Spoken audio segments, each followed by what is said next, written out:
The following program is rated MA and may contain themes that may not be appropriate for all viewers. Viewer discretion is advised.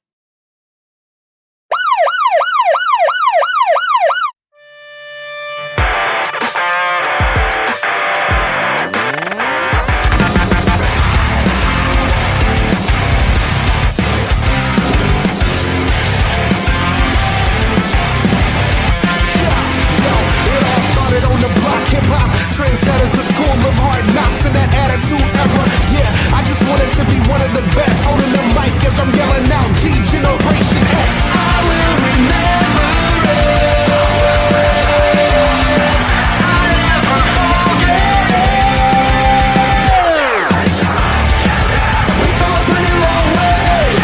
There's so much I can say. It's never really gone away.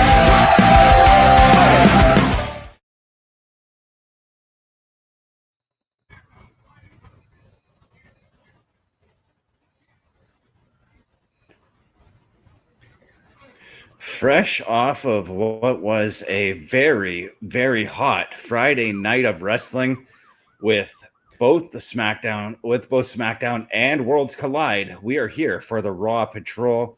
It is myself, Bubba Duke, OMD, all in the show here. How are you guys doing? I am doing fantastic. I know Bubba's got a shout out. I need to give a shout out to my son's mother, Amy, and his stepdad as they welcomed their child at 11:48 p.m. last night, meaning that my son, Rotten Shane Axel, is a big brother. Right on. So happy for him. My quick shout out, my stepson, Reese, happy 13th birthday, big fella. Hope you enjoyed your day. As right now, we're looking at a recap of last week where LA Knight just attempted to beat up Braun and, the Bronze, we'll call them. Oh, and the Usos just jumping through the ropes to get at those two gentlemen. Yeah, so to play through this whole story, Bubba, I don't know if you caught all of it, but last week, Jay was uncertain. Obviously, if they're going to show it here. I thought they're showing it. Yeah, the end. Yeah, where Jay took off. Everybody thought Jay took off.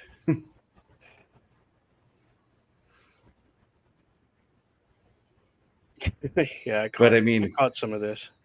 Clear as day. I mean, I think OMD and I knew that we were going to see Jay come back later that night. You know. Yep. It was one of those things where it was like pretty obvious.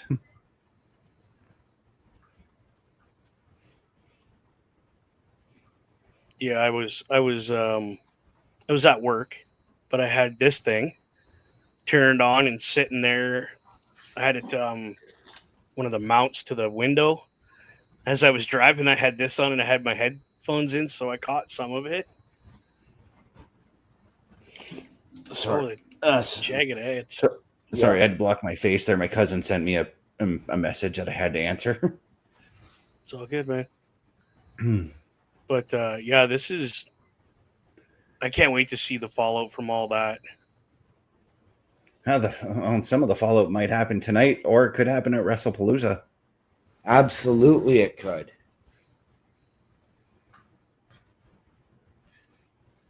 And we did have a pretty in-depth discussion about this on the LRB here just a few minutes ago. Yeah.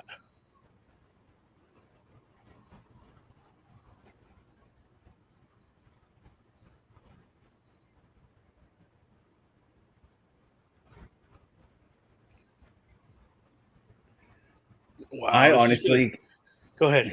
I was going to say, I honestly can't wait to see when the Bronze win the tag team titles. And I'm saying when because it's going to happen. Yes, 100% it will.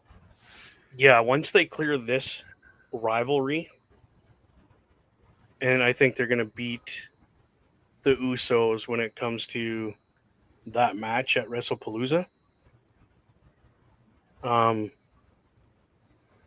That's going to give them that step into that title. I think you're right. I think they are going to beat the Usos, but I think, and I don't know if it's going to be because of a miscommunication, because I think Jimmy and Jay are going to have a little more cohesiveness. Oh, wow. I don't mean to interrupt, but we're having a little bit of a disagreement backstage right now. Yes, we are. So something tells I'm thinking about this all day, and what if this is all building to War Games? What if this is the War Games match? Like, what if it's Roman, the Usos, right, LA Knight, and somebody? I can't figure out a fifth to take on Seth's group. Right. Well, see, and here's what I'm thinking, though, is I'm not going to necessarily think that there's going to be a little bit of incohesiveness between the Usos. But I have to wonder, is LA Knight going to get involved in that tag match, potentially costing the Usos because of what's been going on with him and Jay? And if that's the case, then I still go back to that babyface versus babyface thing that's going to that I think could happen between Jay and LA. And I think that's going to lead to a one-on-one at Crown Jewel. Okay. More of like a let's see who can beat who kind of thing. Yeah. And possibly even at Crown Jewel, that match could still get thrown out. Maybe Braun and both the Brons show up and interfere. Right. You know what time it is? Yes, we do. Yeah. Time to start Raw, boys.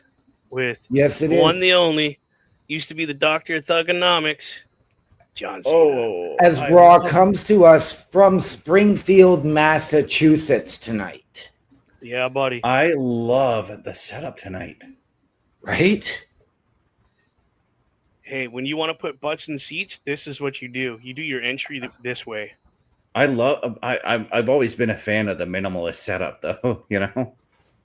No, but except for when it comes to like WrestleMania, SummerSlam, the Royal Rumble, I expect grandiose setups for that. Well, you kind of have to. They're meant to be over the top. This reminds me of Philadelphia for the Raw after WrestleMania. Right. This it kind of gives me Saturday night main event vibes as well. That too. But at the same time, that setup is probably done because, from what I understand, Springfield, Mass does not have a very big arena. And there's no upper deck in it. It's just this. Yeah. It's like ours. Just obviously, it's a little bit bigger because, they do basketball and stuff there. Mm-hmm. But I mean, I'm not upset about this. No, sometimes less is more. Like I said, I like those minimalist setups. Like that's SummerSlam in Cleveland is one of my favorite sets. Yep. This, and I'm going to be honest with you, this takes me back to Survivor Series 2 years ago when CM Punk returned. Mm-hmm. Hell, even I'll go way back, and I'll go back 24 years that when we first started noticing these big setups and all that for pay-per-views. WrestleMania X7 is still one of my most favorite sets. Okay. It's so minimalist, and I like it.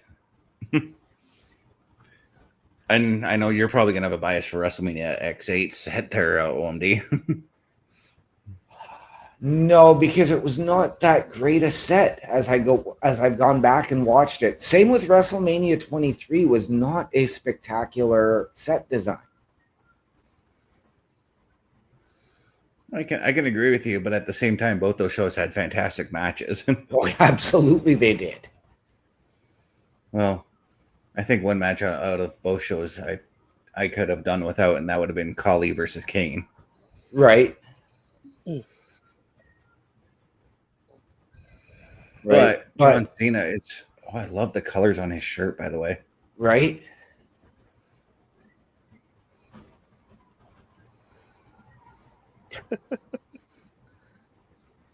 As John Cena is home for this show. Yep. Home state. Chance are going mental. Yes. Home state. He was not in Boston on Friday for SmackDown. Mm-hmm. How much you want to bet? Because remember what Brock Lesnar said on Friday when he asked R-Truth, where is John Cena? What if Brock Lesnar shows up here tonight? Well, that's exactly, I asked that exact question on the LRB. I don't think he comes. I don't think so.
So John Cena paying homage to his past in Springfield, playing football at Springfield College. Yep.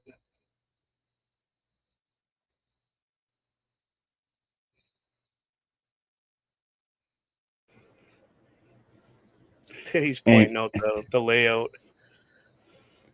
And I was going to say, and Data learned something new today because didn't know that John Cena played football. Nor did I. But happy birthday to John Cena's niece. We'll give her a shout out here as well. There you go. Yep. Here I've been thinking all these years, these 23 years that John Cena's been on WWE TV. Here I've been thinking he might be the only wrestler that hasn't played football. Yeah, but here he is. Wrong. Yep.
Wow, what a chant. I'm not repeating that.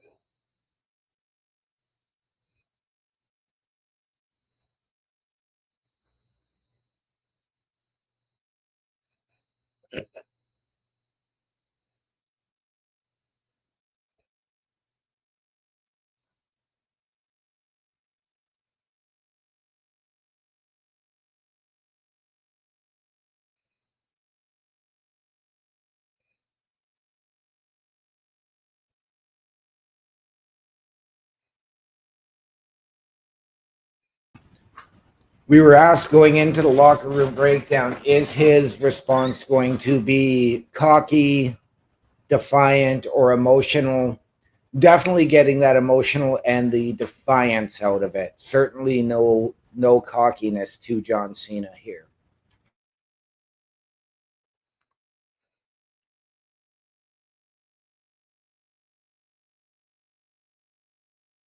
Now we're chanting whoop his butt.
The crowd chants, "Thank you, Cena." Cena saying no is easy.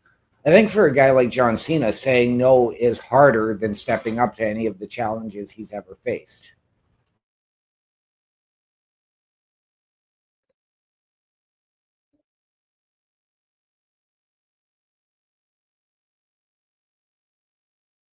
Hmm.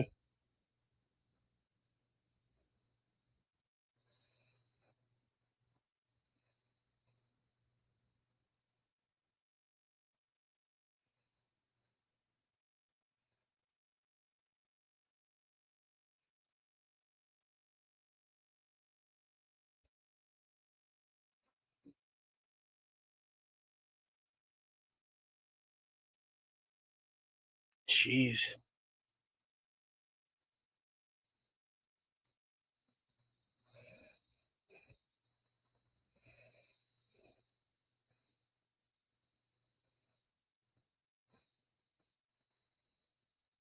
Yep.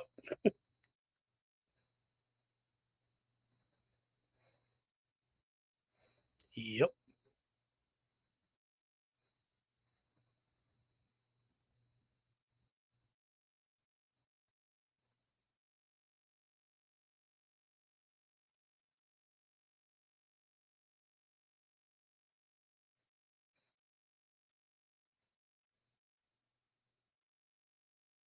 Uh-oh.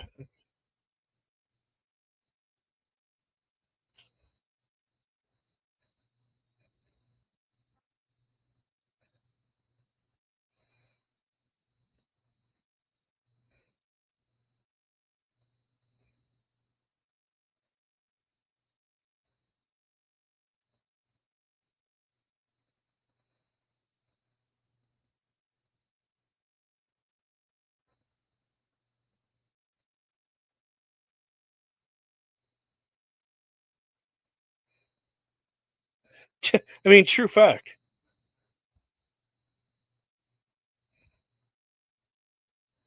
I love how they pointed that out. About Lesnar ripping his pants.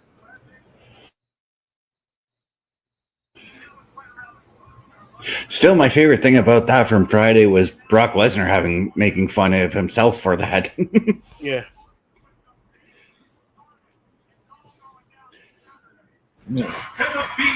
And Bubba, you were right when you said that John Cena wasn't, or Brock Lesnar wasn't coming out. Mm-hmm.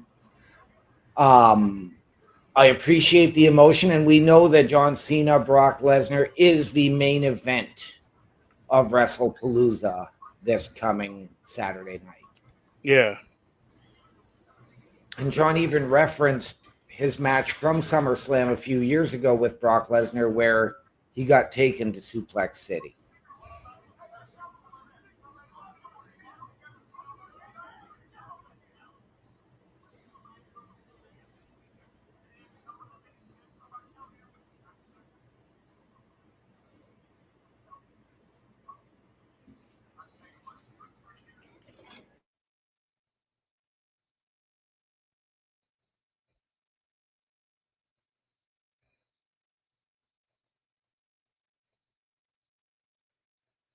Okay.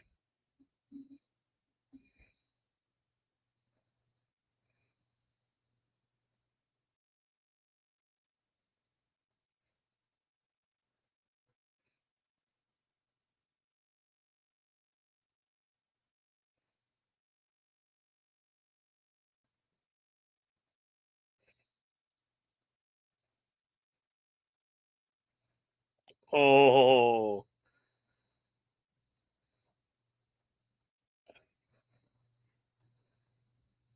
Well, that's cool. They got High Chief in the background. I was just gonna say, I like the way they positioned Jay so that High Chief was looking over his shoulder. But we got LA Knight teaming with Big Jim to take on the Braun brothers, whatever you want to call them. Mm-hmm. Brothers of Destruction, the new ones. Like, And goodness. wow, what The new natural disasters. Yes, what an opening match we are about to get. I already pegged this one on the locker room breakdown as my match of the night. LYRA VALKYRIA and ROXANNE PEREZ.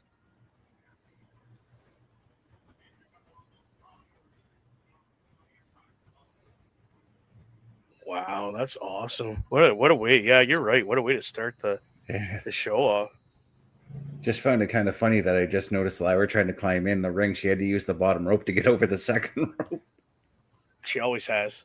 I know. It's just why not just step through the bottom rope, you know? But anyways, OMD, I know you got to catch Worlds Collide. Yes. Bubba, did you get a chance to catch it? One match, the only one that I cared about. My boy Dom winning the mega title. Gotta watch the entire show. Everything was awesome. Everything was awesome. We had the Wyatt Six show up in AAA. I know. I heard they're the new tag champions there. No, they're not. No. Oh, they went after the new tag team champions. they went in Psycho after Circus. Right. Yeah. Okay. Pagano and Psycho Clown, and I'm looking forward to that. Oh yeah. Because I like both those teams. Yes. But I like this match too, Lyra and Roxanne. Yeah, it's going to be epic. We actually had Penta go out and open Worlds Collide, saying it didn't matter if it was Vikingo or Dom that he had to go after. He was going after the AAA Mega Championship next. Cool. Conspicuous by her absence, though. No Raquel at ringside. Oh, there she is. Never mind. I was going to say she was. I didn't see her walk out with Roxanne, though. I was like, she's like right there, dude. I didn't even see Roxanne's entrance. I must have skipped through the commercial there. Commercial. So, yeah, just for the viewers out there, we are watching on a tape delay. No spoilers if you're towards the end of the show, which would be about right about now, actually. Yeah. Half hour to an hour.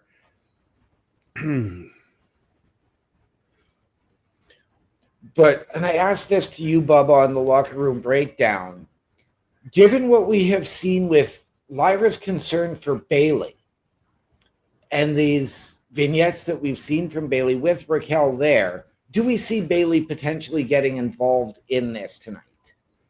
If there's continuation with this, especially with the fact that this is basically a 2-on-1 situation that Lyra's in right now, I think Bailey could very well show up, and we'll probably get like that conflicted Bailey, because that's what we've been seeing in these promos, is that she's conflicted with her hugger gimmick and her ding dong hello gimmick. Right. Well, and please correct me if I'm wrong, because I believe it was going into WrestleMania. It was Lyra and VALKYRIA who had won, or Lyra and Bailey who had won the opportunity to challenge at the time, Raquel Rodriguez and Liv Morgan for the women's tag team championships at WrestleMania. Yeah, and it was Liv and Raquel who had admitted to taking Bailey out prior to the match, if I'm not mistaken. No, that was Becky Lynch that took her out, and that was how they brought Becky back. Right. Yeah. So, yeah, sorry. Now are we going to get the conflicted Bailey? Because do we see this go to that potential tag team match? And then do we get Bailey turning heel, or do we get the Lyra finally snapping? Oh, Raquel just got tossed. Yeah, Jessica Carr just caught Raquel Rodriguez red-handed tripping Lyra, and Jessica Carr has turned and just said, "No, you're gone." Okay, so I'm somehow about 10 seconds behind you.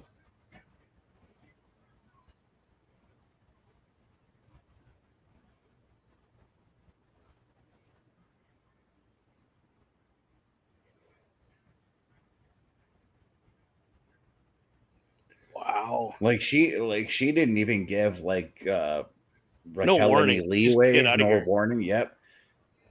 I mean, I believe she was the official in last week's match too, so I can understand her being a little annoyed at their antics, you know. Right. What a move there from Lyra. Oh. Oh, Beautiful gut wrench sit down power bomb.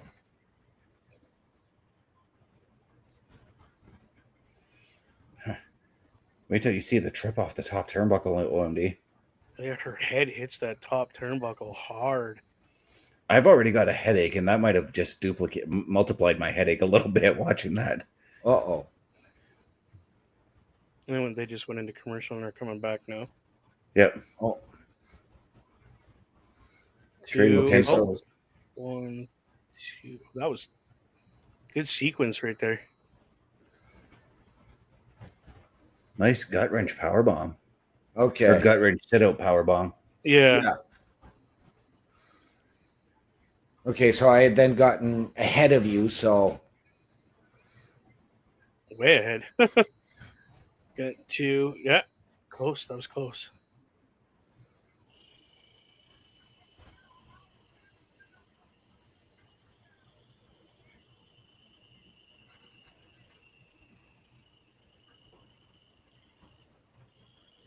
Oh, Roxanne just goes through the ropes here.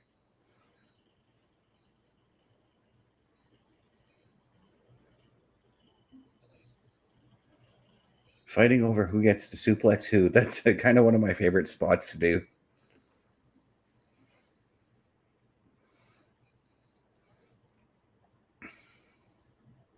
Oh, no. I don't like when they both go up. One on the inside, one on the outside. This just never goes good for anybody. Oh, no. The Frankensteiner from the top. Holy.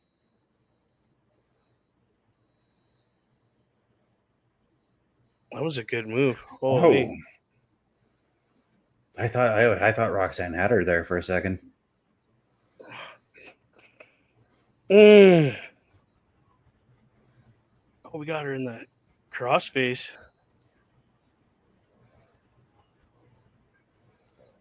Oh, that was a brilliant counter to get away from the rope. But it backfired.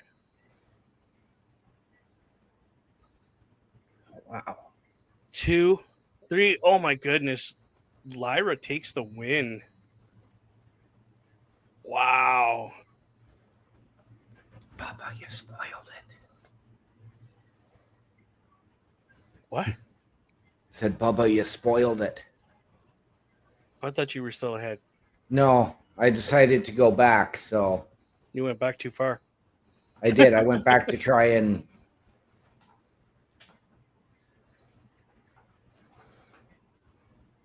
Yep, I kind of figured that Raquel was still going to show up somehow. Oh, geez. Yes. So I wonder if this is where it's possible that we see Bailey get involved. Possibly. Maybe. This could be. Oh, geez. What a kick.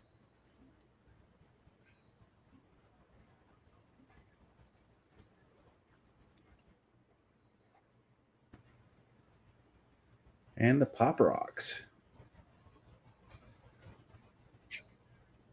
That was the best I've seen that done. Oh, look at that. Look who called it.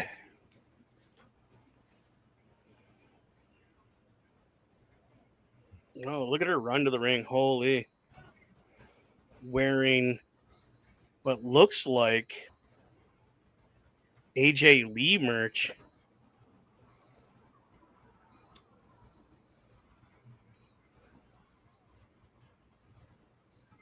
Oh, she did catch a stunner on that one.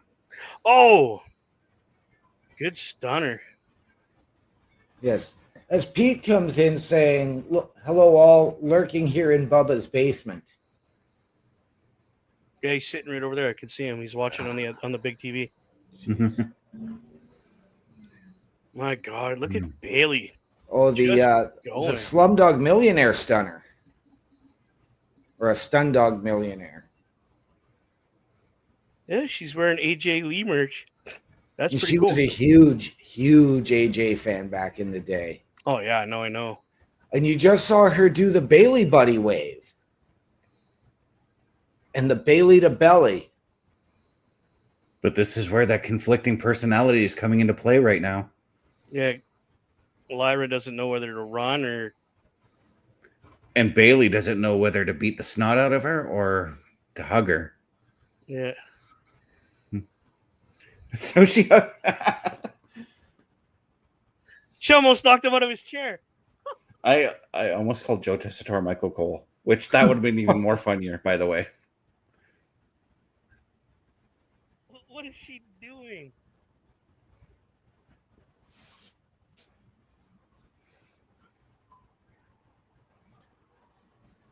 Oh, she's because of her history with Michael Cole and calling him an idiot. Now she's going in, yes, thinking that they're the exact opposite.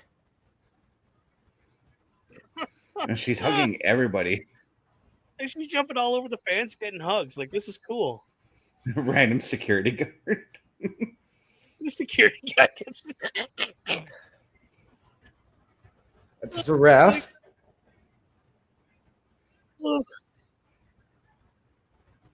Lyra just doesn't even know what to think. She's like, what is going on with this woman? Okay, I'm going to pause right now. OMD, let me know when you've got Adam Cole and Stephanie Adam Becker Cole. Or just let me talk. Let me know when you've got Adam on your screen.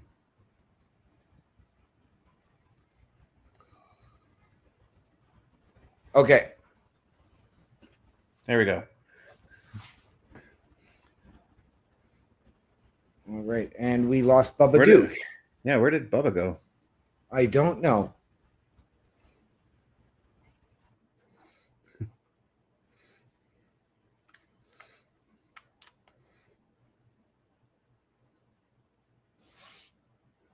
I'll message him and find out.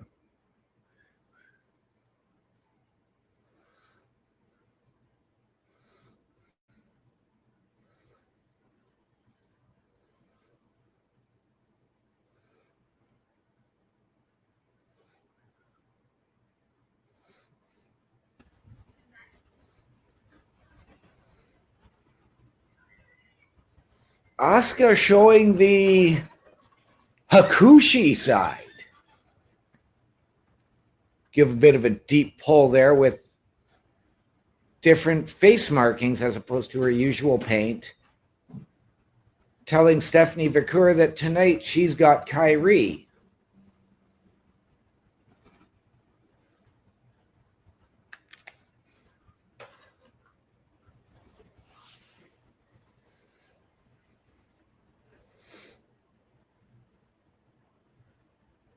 As we go to Big Jim in the locker room.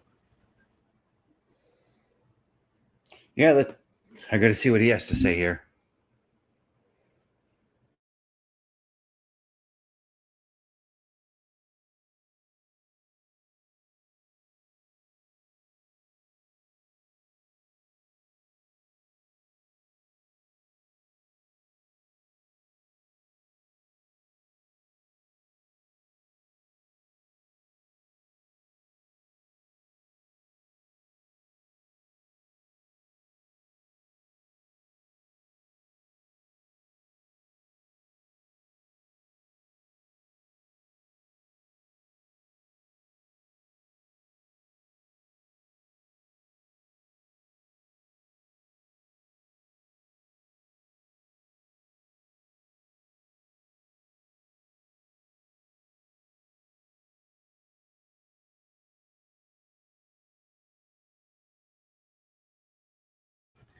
Okay.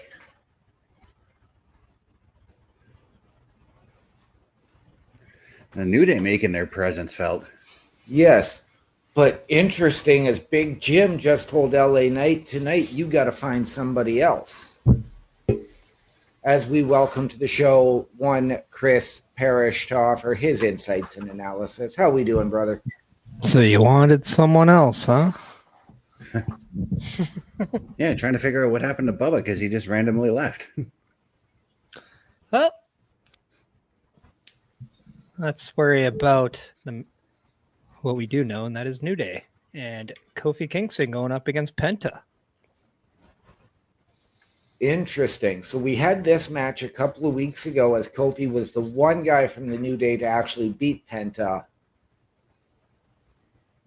when he was running all of them. Now we're getting that rematch. Pete, we're watching on a tape delay. We started off at 8 p.m. Yeah. We started normal time as opposed to starting early.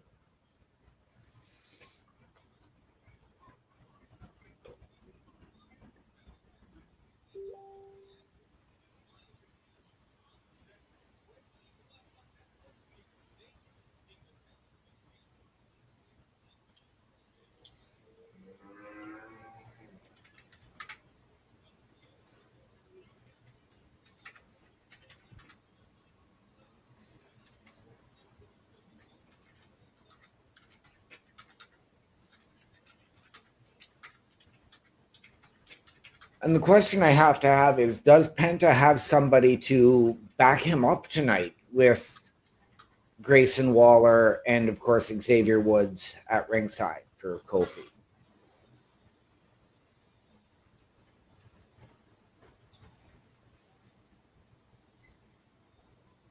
That's a good question.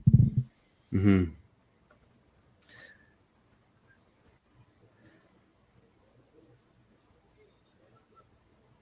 I don't know.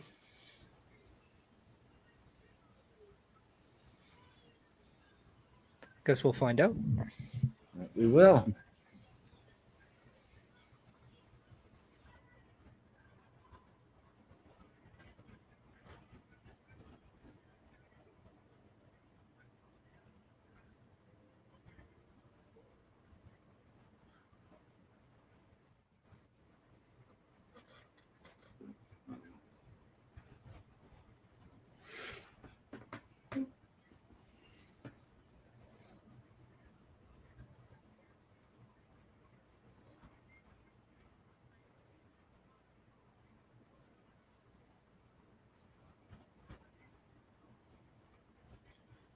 We get the recap from last Monday with Rusev, due to the New Day's interference, defeating Penta.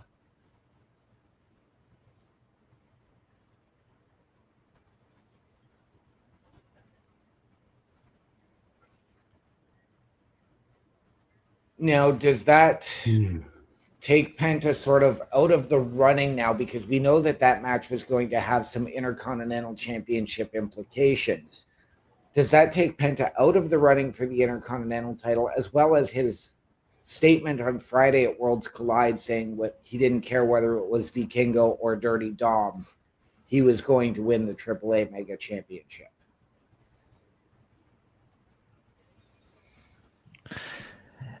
Yeah, I think he definitely wants both the Intercontinental title and the Mega Championship, because obviously now with Dom holding both, it serves a very united and more direct purpose for him. Mm-hmm. So I think it all depends on kind of, I think if Vikingo gets that rematch for the Mega Championship, and if that's the case, then maybe Penta goes towards the IC title. But I mean, I think another name too to kind of watch out for the IC title is whether or not Dom is done with AJ Styles. I wouldn't mind a big, maybe gauntlet match or something to determine a number one contender for the IC title. Right. I think I'd be all right with that. Now, we do know because Rusev also has his name in there, so that lends itself to that. Could we see Dom defend that title in a four-way match where he doesn't have to be pinned to lose the IC title, much the same way he won it at WrestleMania? I think they've done a lot of stock in keeping the title on Dom. That if you were just going to have him not lose the title in that way, then why wouldn't you just had AJ Styles beat him in France or have somebody else beat him on a Raw? Okay. Like I think you're putting a lot of stock in the heel of Dom Mysterio, and right now, as a double champion, it really solidifies him as a true competitor now. That doing Dom, quote unquote, dirty, pun intended. Right. I don't know, really helps Dom opposed to make him more sympathetic, and I don't know if that's necessarily the direction you want to go with him. Right. Now, if he was a babyface, I would say yes.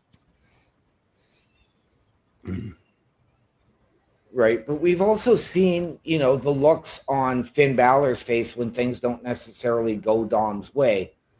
Right. And Finn was in that 4-way match at WrestleMania. In fact, he was the one that Dom pinned to win the Intercontinental Championship. Could we potentially see Finn be that guy to take the Intercontinental Championship in that sense? And him be the one to potentially pin Dom? Yeah, and again, that would, I think, determine the direction you go with Dom then, because somebody's going to have to turn it that way. Right.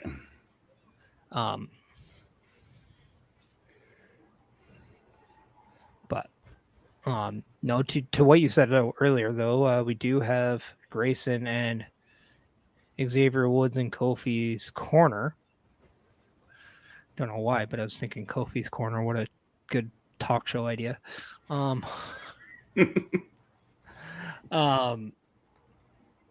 it'll be very interesting if it's still the War Raiders that are in Pentas, or maybe we get somebody a little bit more familiar to Penta. Right.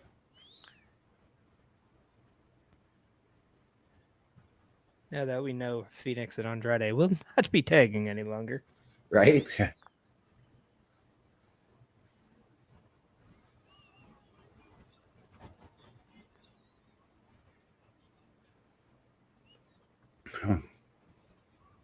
Tying the mask to the bottom rope, not a bad move.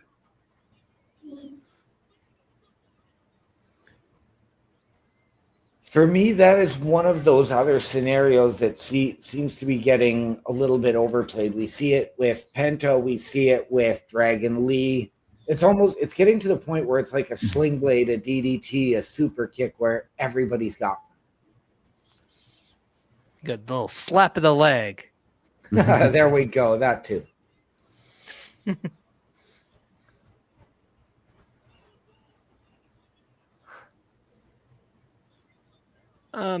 It is overplayed, but if it keeps happening to the same person, I don't know if it's a big deal. I mean, you'd think eventually you would just learn. Right? I mean, look how many times people used IRS's tie to attack him.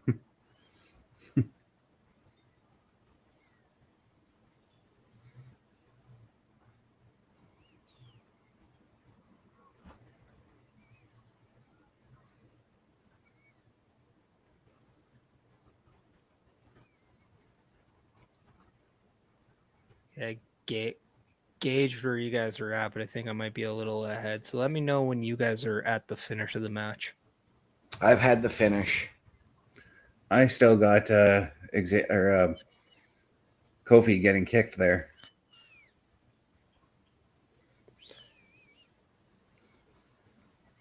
Well, since you have a little time, do you want to maybe just mute your mic and watch it, and then we'll play a quick ad for everybody, and then when we get back, we should be back. Let's do it. Awesome. Everybody, if you want to find out a little bit more about karlkarufel.redbubble.com, check out this commercial.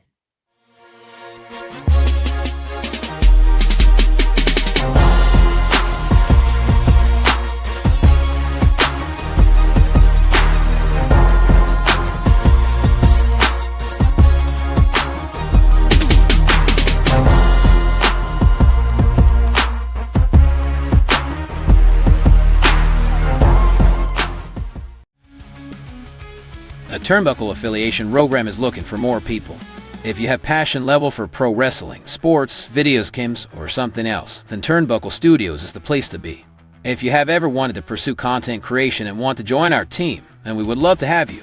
Check out turnbucklestudios.org or contact us by email today because your future is now, and we want you to tap in.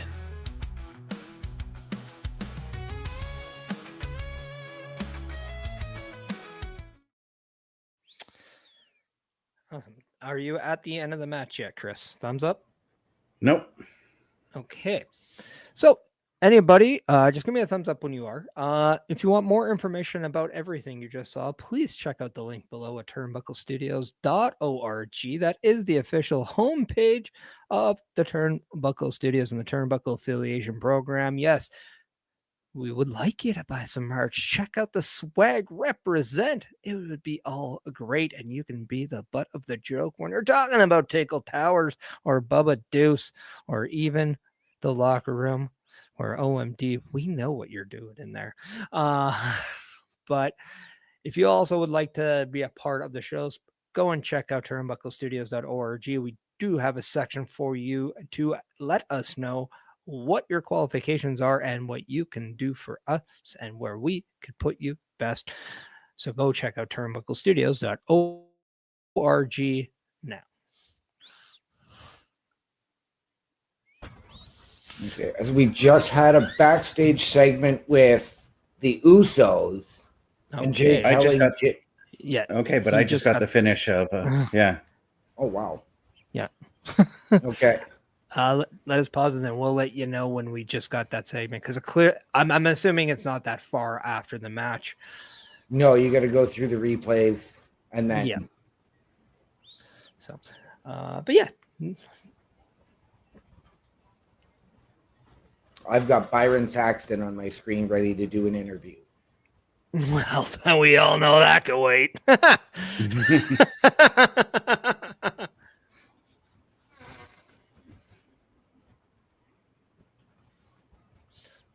Penta getting that win with the Mexican Destroyer. And then, yes, I am getting to that backstage segment. Bess, where are you? I've got Jimmy Uso or Jay Uso on the phone. Perfect. So we're kind of around the same spot. So OMD in about probably 10 seconds, I would say. Hit play. Am I right about that? It's a couple of minute segment. Okay. It's very, very intriguing. So. Oh, okay.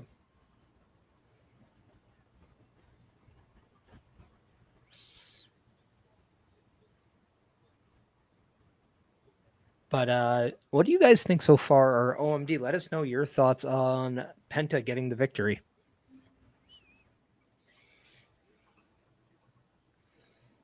For me, I mean, I was not so much surprised because we've seen him battle the New Day. It was the way he did it. I mean, it was the springboard destroyer. So I was good with that. It was, again, though, him not having anybody out there to back him up and take out those distractions. And is the New Day going to be what continues to derail Penta from achieving gold or singles success? Yeah, it's one of those things just to maybe show you if the New Day are where they need to be, and is Grayson Waller even a great person to help them along the way? Those are all good questions that kind of show whether or not the New Day need to take a step back. Best, where are you at right now? Looking at the ESPN logo. All right. I'm assuming that's pretty close, right? Yeah. Yeah. We've all watched enough Raw to kind of know how things transition. Yeah, I've got Byron on now. Yeah. Okay. All right. Yeah, you're good now. All right. Appreciate the patience from you guys.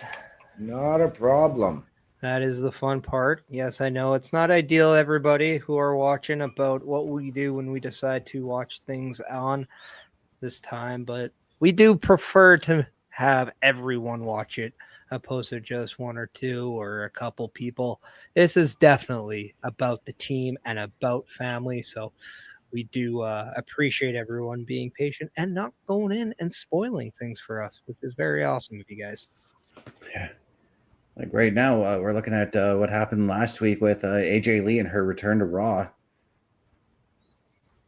Yes, because coming up next, what did everybody think of that Jimmy and Jay segment with Jay telling Jimmy, you cannot team with LA tonight? And we saw that little bit of dissension and friction amongst the Usos. Yeah. It really does make you wonder if they are making Jay to be this Roman Reigns light type figure, which, you know, he was told at one point you're acting a lot like Roman Reigns, or you sound a lot like Roman Reigns. But does this also just kind of indicate what it takes for somebody like Jey Uso to step out onto his own, what he has to do? He is taking Roman's words too hard. Yes. Of doing things for yourself and stop trying to always help everyone. So yes, it seems maybe he's a little conflicted in, you know, who his brother thinks he should be, who his cousin thinks he should be, who the fans think he should be, and then more importantly, who he thinks he should be. That's what do you think? I'm actually in that same boat, but I'm also kind of leaning towards, because I did point out earlier tonight that what if LA Knight, that fourth participant in War Games, like what if it becomes Roman, the Usos, and LA Knight? And I got to thinking, like, what if this is kind of like how when Sami Zayn joined the Bloodline, there was a little bit of distrust from both Jay and Jimmy on that situation. And I'm just wondering if at some point we're going to see where LA Knight and Jay finally get each other's trust. Right. I want to go back to the days of the Bloodline and Paul Heyman and Roman Reigns telling Jay, I was designed to get us here. You are the next tribal chief. You're the one who's designed to keep us here. And I've always likened when Jay came over to Raw initially, to use one of Parrish's analogies, as the New Japan Pro or the Japanese North American excursion, to see if he could do it on his own and get the Bloodline there and keep it there. And are we seeing now? We've heard it that, you know, Jey Uso turned heel last week when he speared LA Knight. No, he didn't necessarily turn heel. It was a heelish tactic. Now we are starting to see that. So do we get potentially that Jey Uso turn? Could it have been Paul Heyman that he was on the phone with? Maybe. That I think that's always going to be the one that, you know, we got to always keep watching for, because it could be Paul, it could be Roman, it could have been somebody completely different. Maybe it was even his son trying to tell him, Dad, what are you doing? I'll leave it with the comment, but maybe it was Jada Parker. However, what I do think, what if this is a whole thing to really design an LA Knight backstab? What if LA Knight turns on Jey Uso, and Jey Uso then is more conflicted, or he feels he's proven right about LA Knight, and it makes him more kind of skittish when it comes to trusting people. Right. Well, and see, because I'm the one who has always been saying, you know, LA Knight is probably the more heelish guy of the two. And I had, you know, before Seth pulled off the ruse of the century, I had LA going to fill that vacancy in the leadership role in the Vision. And I know it, and I even went with the whole, you know, if you can't beat them, join them type of mentality. So I do think that we could see that, but we also saw that Jimmy and Jay turn Jimmy turn at SummerSlam a couple of years ago in the Tribal Combat match. Do we get potentially that? And we've got Jay tired of helping everybody, tired of being the guy that, you know, is giving the fans everything, and now he wants to focus on himself, and he actually turns.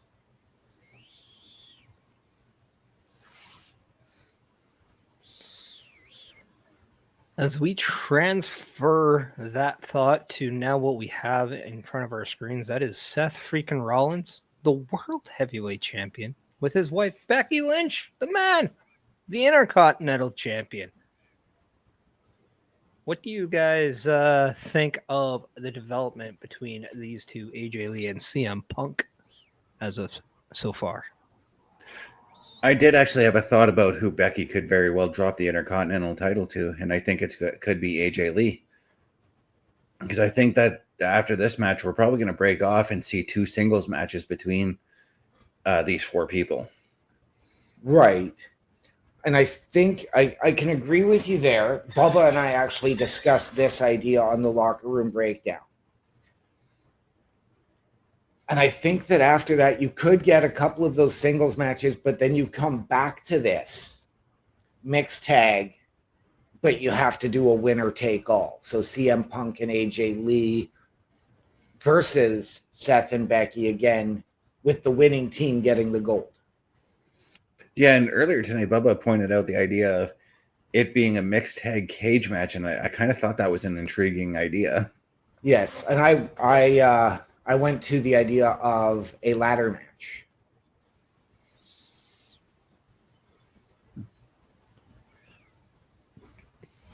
Okay. Even that's intriguing.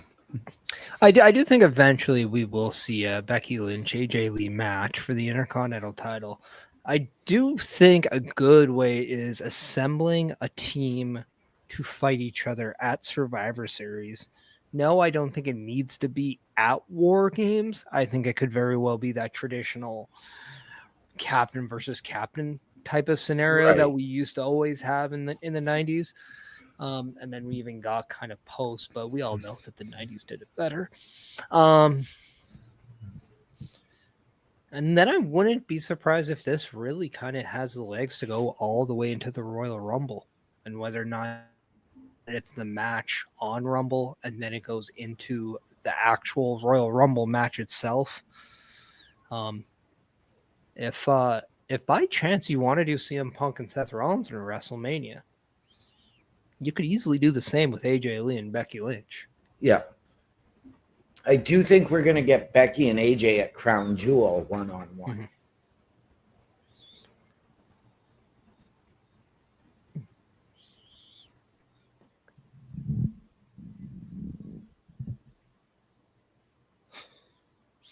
I do like the fact that CM Punk said, "Hello, everybody. I'm AJ's husband." Pretty funny.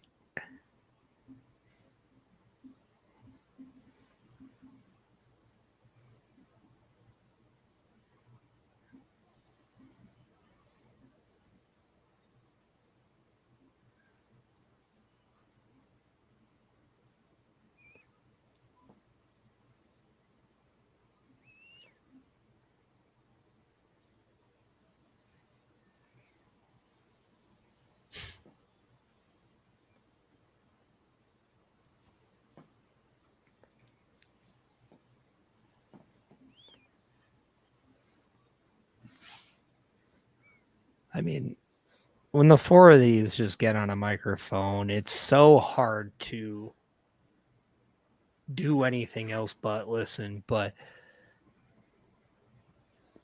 whether or not there's dislike, there's hatred, there's professional atmosphere going on, the 4 people we see on these screens always seem to deliver.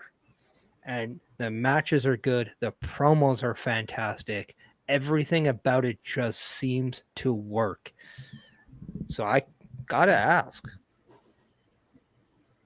does the hate really add to pro wrestling? I must have fallen behind because right now I've got AJ Lee and Punk coming out now. Yeah, you pretty much. That's weird because I even paused my longer than yours did. OMD, where are you at? Thank you.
If there's one thing about these four I can say, thank you, Becky Lynch. Thank you.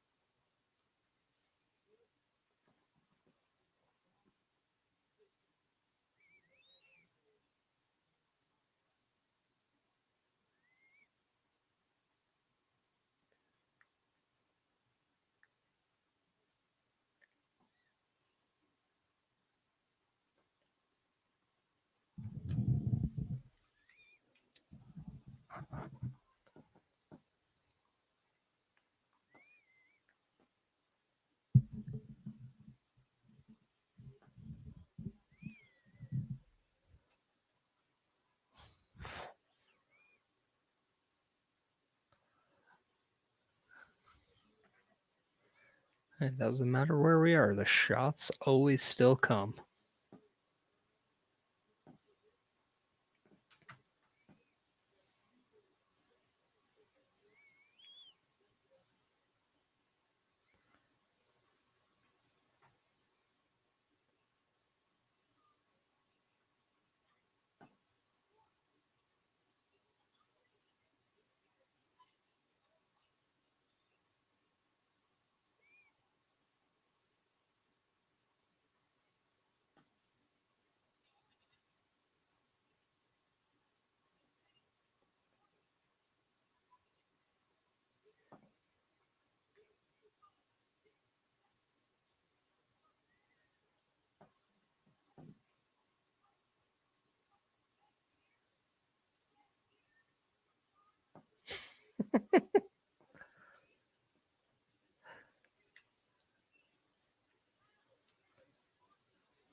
Oh, this match at WrestlePalooza is going to be fantastic.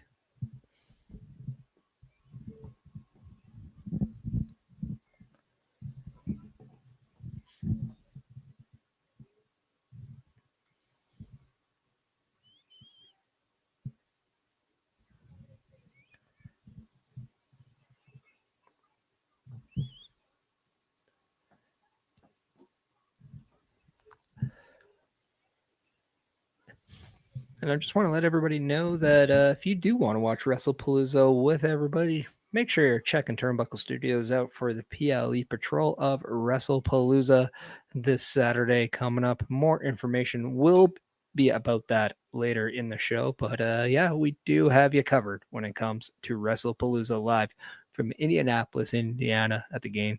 Bridgefield Fieldhouse. Beautiful arena, by the way.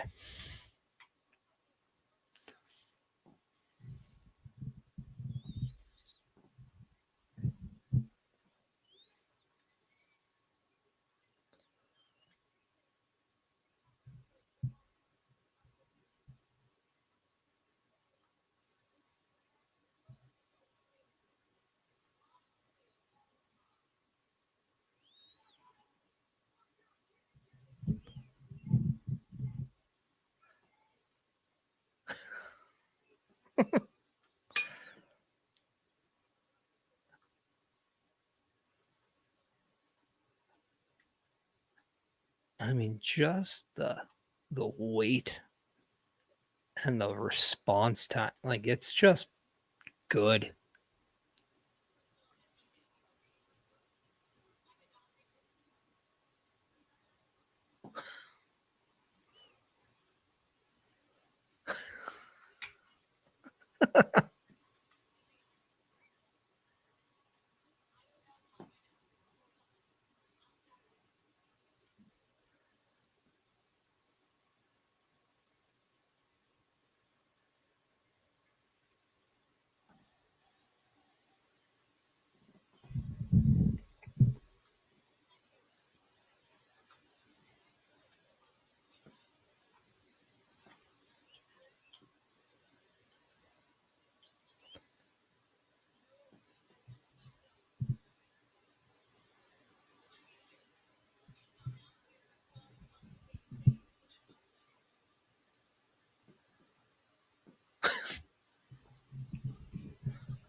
Oh, just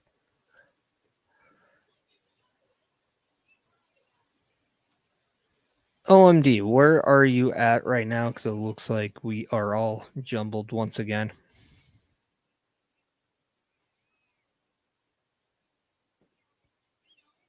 Thank you.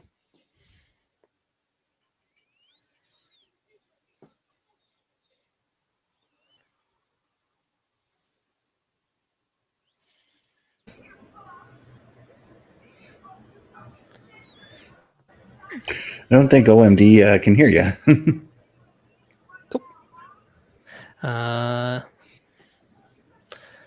Nope. But so far, Bess, what do you think about what you've seen so far in this promo, and how are you now looking forward to their match at WrestlePalooza?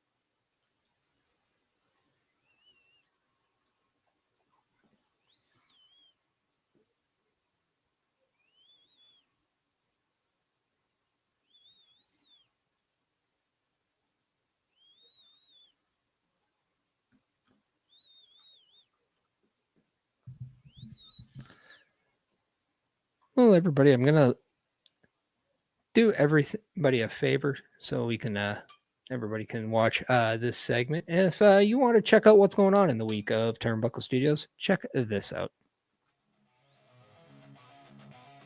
Turnbuckle Studios and the Turnbuckle Affiliation Program bring you the week of streams. Monday nights you get the Locker Room Breakdown at 7 p.m. Eastern, followed by the Raw Patrol at 8 p.m. Eastern. Tuesday brings you the flagship show, Turnbuckle Talk, at 8:05 p.m. Eastern. Wednesday we play games with the PlayStation Showcase at 8 p.m. Eastern. Thursday we go TNA when we brace for Impact at 7:55 p.m. Eastern. Friday we secure all details as we answer the call for the SmackDown security detail at 8 p.m. Eastern. The weekend brings you Saturday Night Gaming at 8 p.m. Eastern. On Sundays be sure to catch the Chris Parrish podcast at 12:15 p.m. Eastern, followed by the Boar's Nest at 8 p.m. Eastern. Be part of the shows and join the chat every day.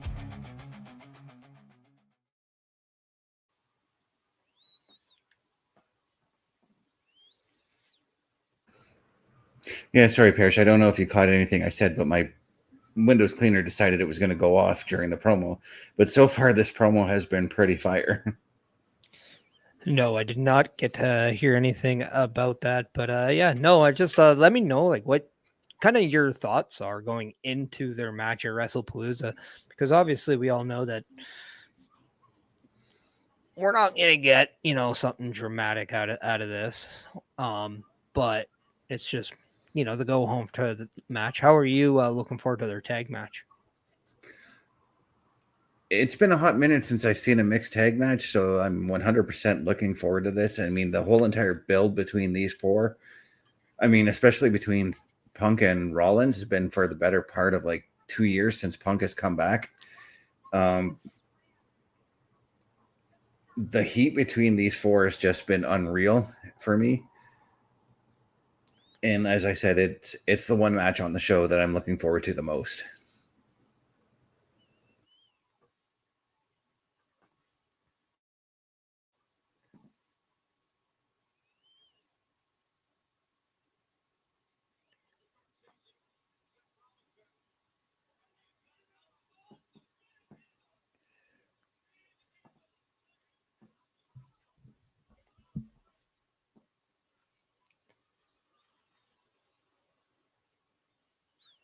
Well, when I get the end of this segment, I will pause it for you.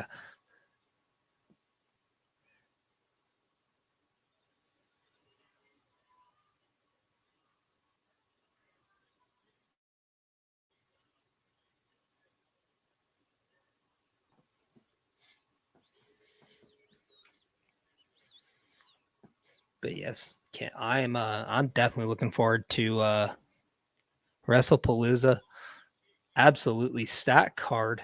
Can't wait. This match is probably going to be one of the most anticipated matchups. AJ Lee's return to a WWE ring. Yes, she's obviously in the ring, but she's not competing inside one. So Saturday will mark her first match back in over a decade. And it's going to be a lot of fun to watch. So come over to the Turnbuckle Studios platforms where you can watch the PLE Patrol of the WrestlePalooza. That'll be going, I believe, at 8 p.m. Eastern, correct?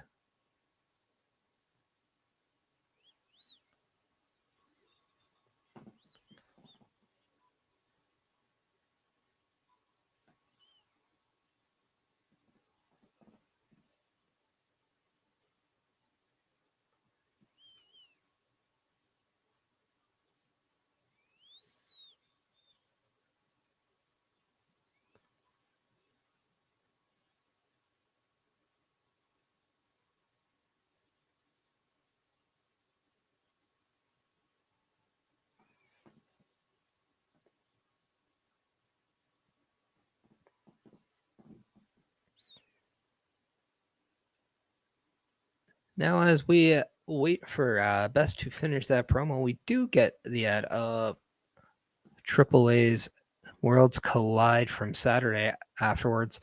What a show that was. If you guys haven't seen it, please go check that out. It was on the YouTube for WWE. Dirty Dom becomes a double champion and defeats Vikingo for that mega championship. Plus, we saw a tremendous match with Apache and Natalia. It was just great. And then obviously the mixed tag match with Lola Vice and Mr. Iguana up against Roxanne Perez and Finn Balor.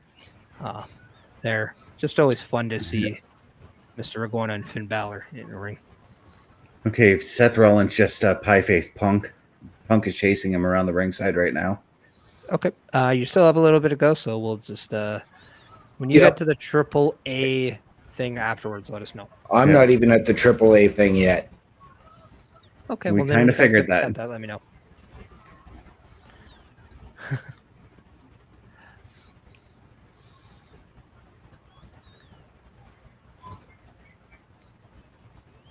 But anybody in the chat, let us know what you think of Monday Night Raw. As yes, we are watching it a little bit later.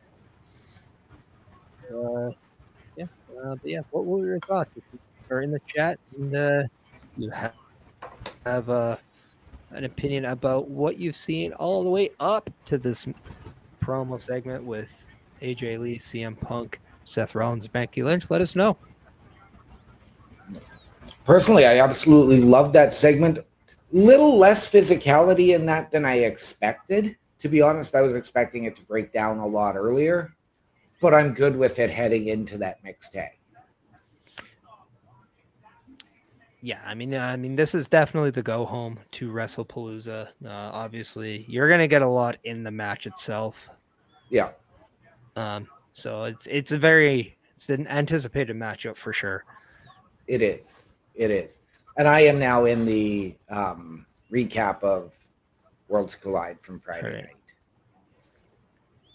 I just got there. Okay. So we're right around the same place. I'll go and play it on my end.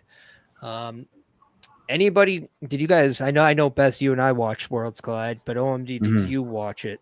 Oh, yes. What were your thoughts on the show? I absolutely loved it.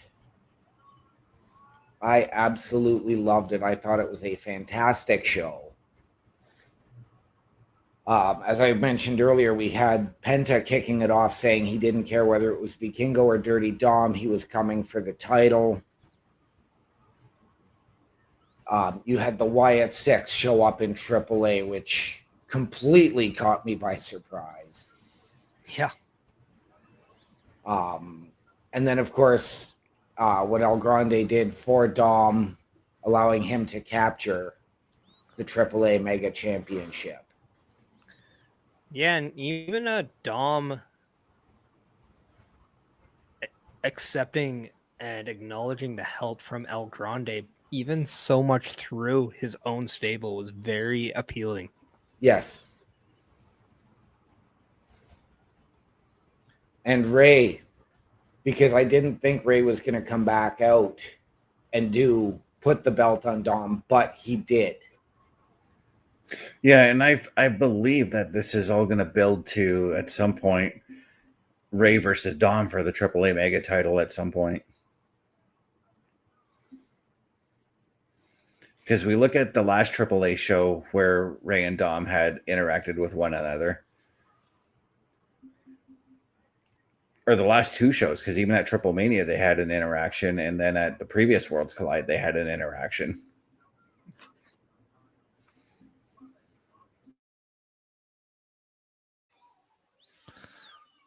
Well, when you guys get there, we have some developments going on backstage.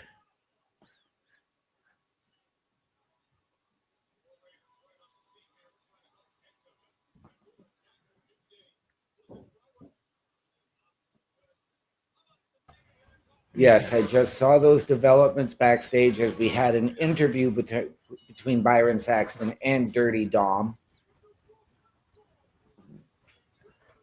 And yeah, we go all the way to what looks like Xavier Woods injuring Penta with the War Raiders coming to his aid.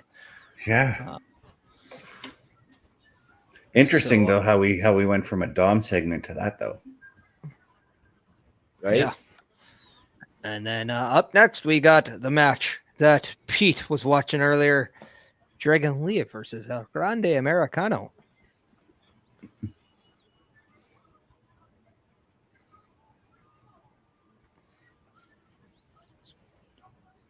And El Grande Americano, of course, doing the similar high five to Penta as he does it with the hand down.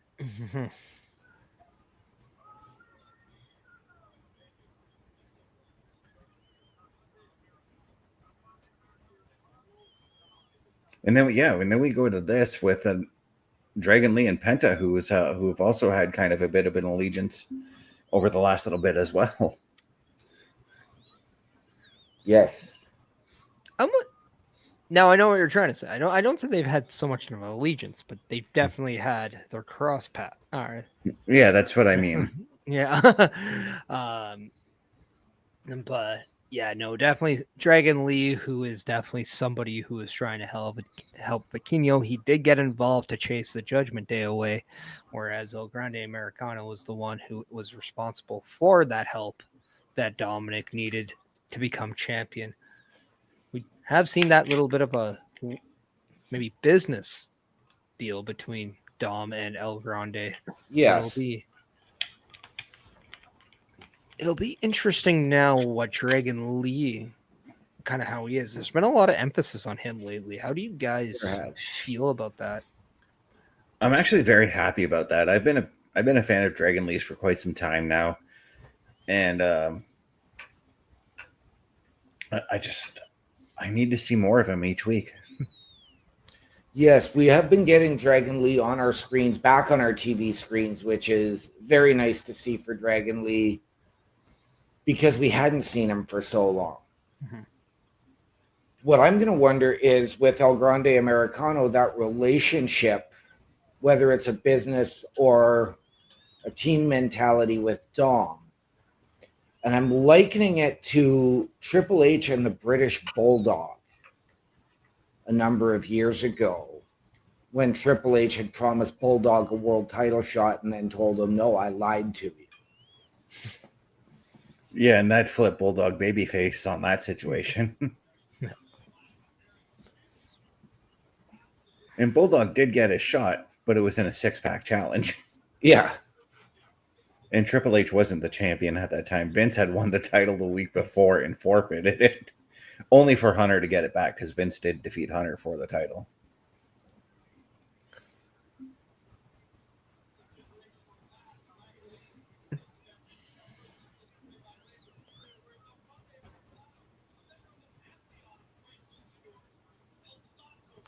As I look at El Grande Americano, I'm trying to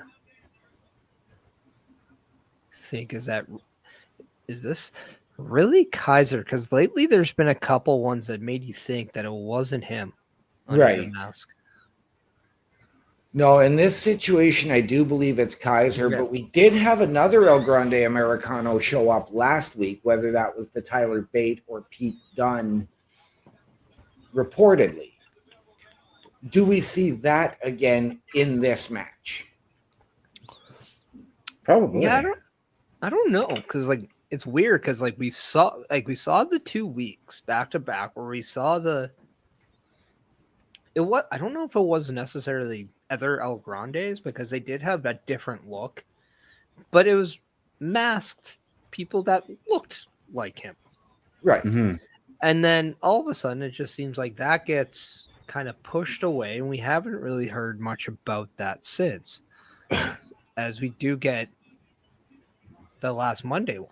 So it's very interesting to see kind of how much time was spent, but now that we see kind of these guys, like, is this kind of now the time where we pull the trigger or they pull the trigger and we do see all those characters come back?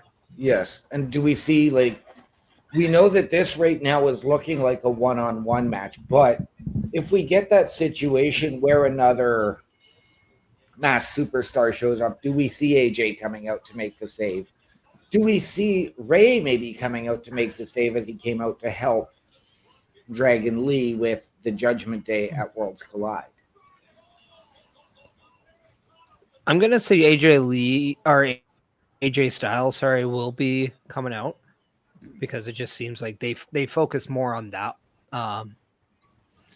in the video. Ray, I think, was more of a AAA thing.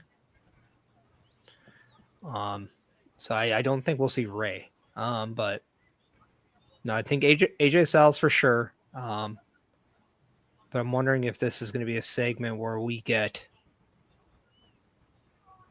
maybe going into SummerSlam, we'll see a El Grande Americano team, a team Right. full of El Grande Americanos. But going into SummerSlam, you say? Sure, why not? And then, All right. and then we could take that all the way to Survivor Series. There we go. But yeah, no, I think you're right, because I was going to say, if we get AJ coming out, do we then get maybe that third masked individual to come out and increase the odds? And I know I've asked it before because we are led to believe that it is Ludwig Kaiser under the mask. We've heard the names Tyler Bate and Pete Dunne. Is this, like I've asked before, a way to create a new Imperium under the El Grande Americano banner? Yeah, I don't know. Like I know I had a theory on the El Grande Americanos, but I'm gonna get to that at a different date because I do have some ideas for future shows. But I wouldn't be against a pairing of the three. And I'm wondering, as I have said this before, if maybe the use of the character El Grande Americano was at first seen as a joke, and then said, you know what? Apparently, this can get you TV time, and maybe it's the three men being sick of being pushed behind for silly characters. And it could be their reason for being a little bit more aggressive. And then they use the character as their entryway back onto TV. Right.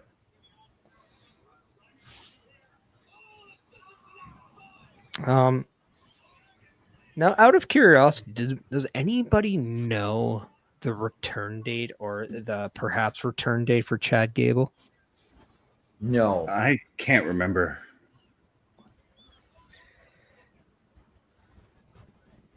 But the one thing I did think about, I've been thinking about with this whole multiple Americanos thing is, what if this just ends up being like at Survivor Series, we get a four Americanos versus whomever they're feuding with at the time, kind of like we got when we got the 4 Doinks at Survivor Series in '93.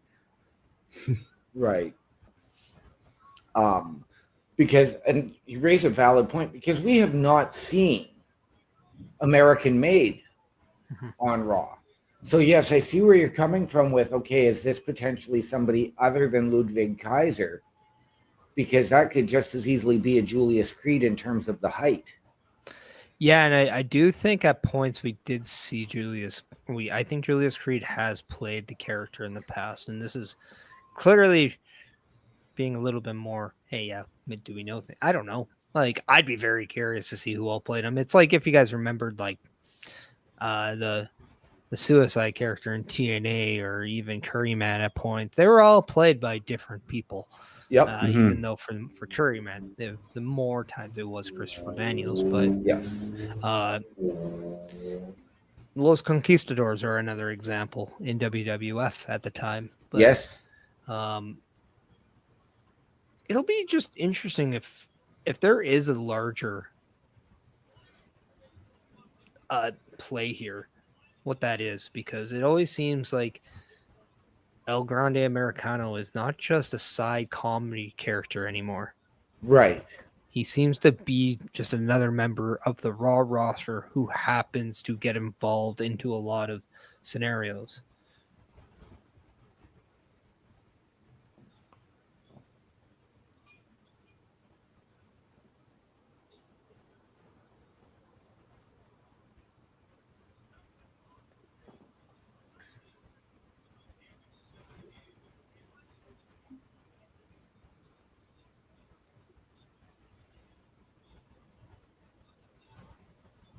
Yeah, the last update I have on Chad Gable was back in July. He confirmed it was a rotator cuff injury.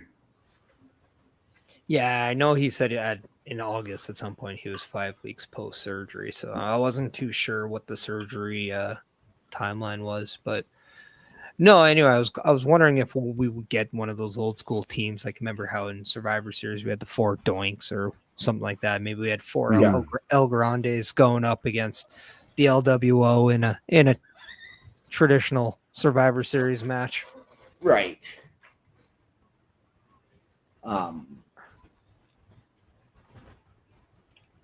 Speaking of that, though, like, I mean, another team we have not seen anything from is the Alpha Academy.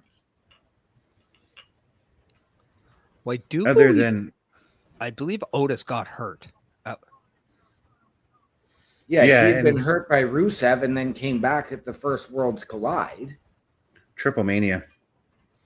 Yeah, okay, yeah, Triple Mania. And he was only in a Rumble match at that point, so you can be protected in a match like that.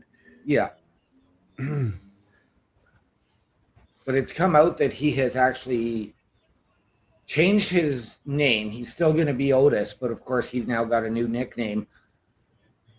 But what's happened to the Dungeon Dolls? What's happened to Tozawa, they've just seemingly vanished along with American Made? I mean, this could be a way of rebranding everybody too.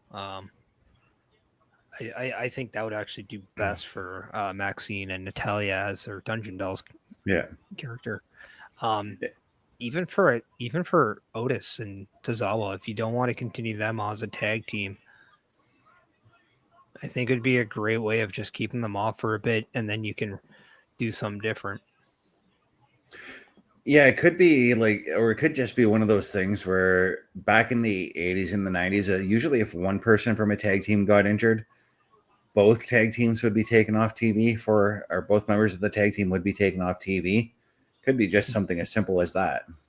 Yeah, and we know that's going on with Pretty Deadly right now. Mm-hmm. Right. Actually, no, because Kit Wilson has been on Main Event. That's not really televised stuff. Yeah.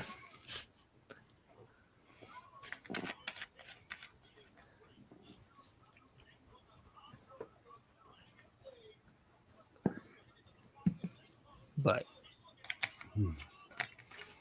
the one thing I will say is, regardless of who portrays El Grande Americano, just like what we're seeing today, always seem to have great matches. Whether, it's to who we thought it was earlier and then who we think it could be now. no matter what, the performances have always been just off the charts. Yes. And as we kind of all can come to agree to, it's just nice to get more Dragon Lee and something to really capture.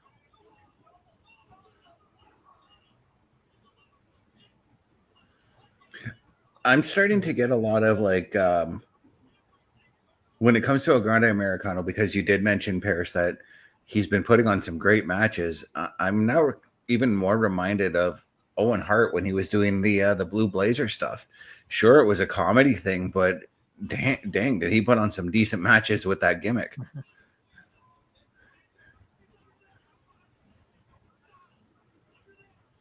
Heck, one of my favorite matches from, as we just seen another Americano just to interfere in this match here. Yeah. Yep. But one of my favorite matches from the Blue Blazer comes from all the way back at WrestleMania 5, his match with Mr. Perfect. Right? And then AJ Styles out in the ring and trying to, And the other Americano equal out the odds. I like how the announcers are pointing out where he is.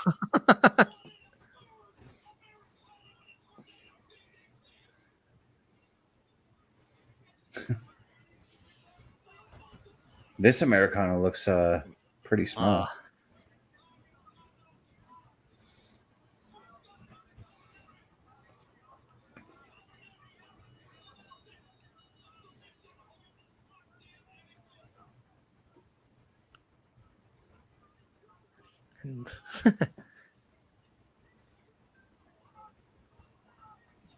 Well, I can say one thing.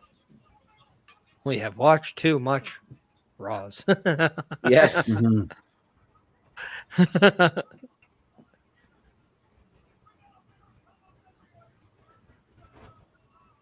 Could this build to an Americanos versus Judgment Day type of scenario? I don't think so at this point, because it feels like it's going to be AJ, Dragon Lee. Anyone else who's had issues with them? And they're doing the meme. Yes, they are.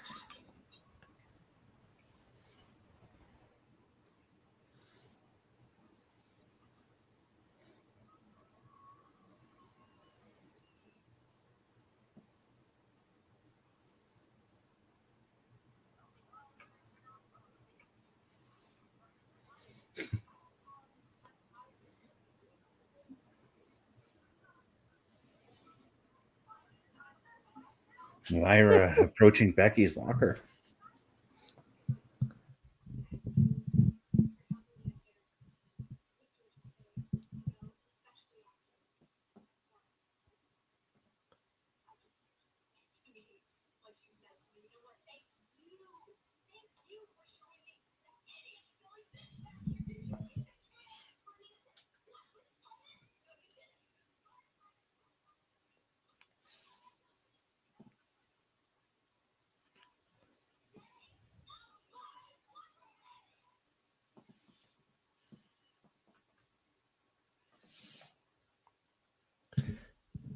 Well, I can say this is definitely taking a weird turn.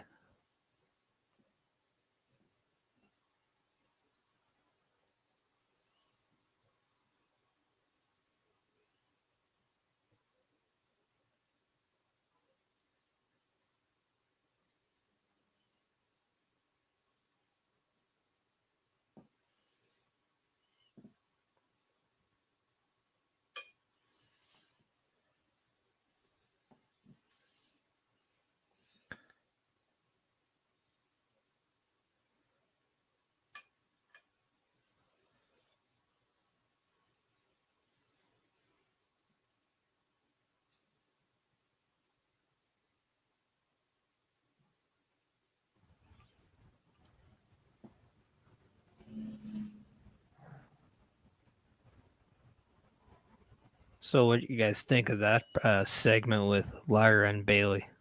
That was weird, but Bailey is really taking me back to again, that Mojo Rawley character, or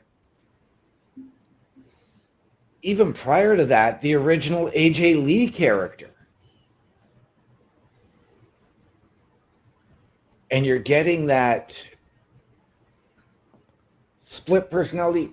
Can I harken back to Randy Orton with his IED, intermittent explosive disorder? Yeah, I thought we were going to get shades of that with Kevin Owens, where he didn't know if it was Elias or... Yeah.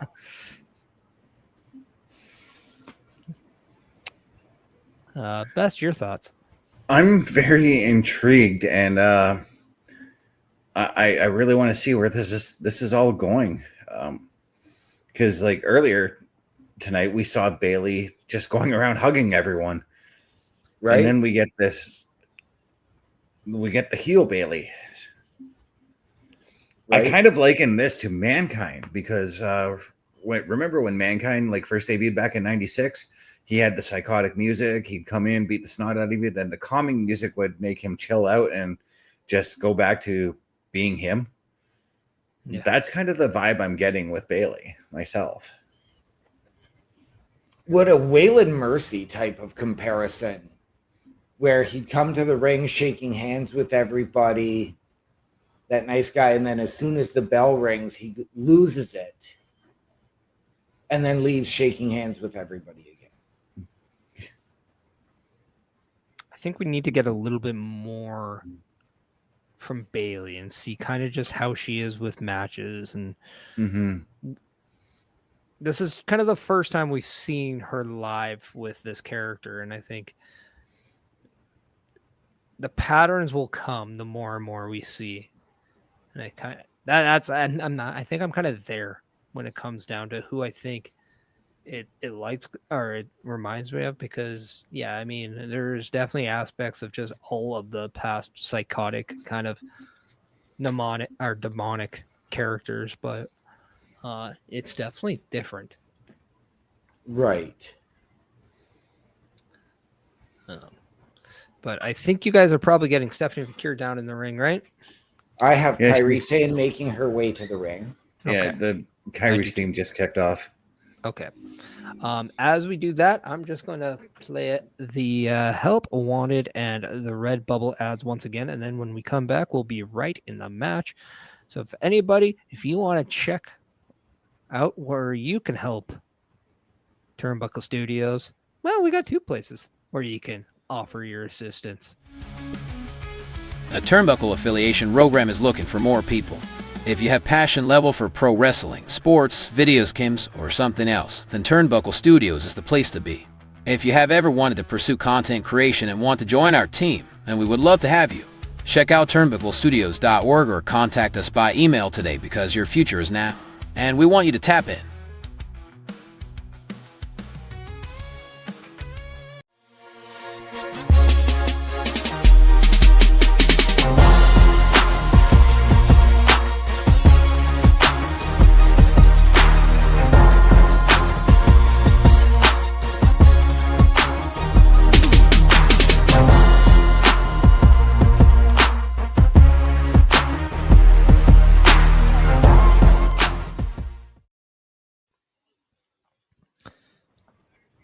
And for more information of all of those, please go and check out turnbucklestudios.org and karlkarufel.redbubble.com.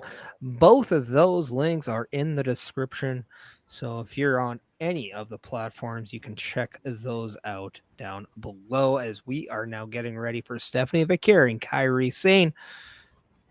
Let's have some fun. Who do we all have here in this match? Honestly, I have a no decision in this match. We saw this interaction between Rhea Ripley and Stephanie VAQUER just before Stephanie's entrance. We've got Asuka at ringside for KAIRI. So we know that there is history there with, of course, Io Sky challenging Steph as well this Saturday. But I'm going to go to something I thought was going to happen on Friday with NXT Homecoming tomorrow night. do we potentially see Fatal Influence showing up, as Stephanie will be teaming with Rhea Ripley tomorrow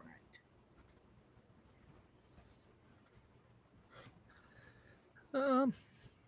Maybe. Well, I'm going to go with Stephanie VAQUER taking the win because I kind of want to see her booked kind of strong going into this match. We haven't seen a match out of Stephanie in a number of weeks. We've seen her only on our screens doing promos, so I kind of would like to see her pick up a win here. All right, this kind of puts me in a position where I think I have a solution to everything here.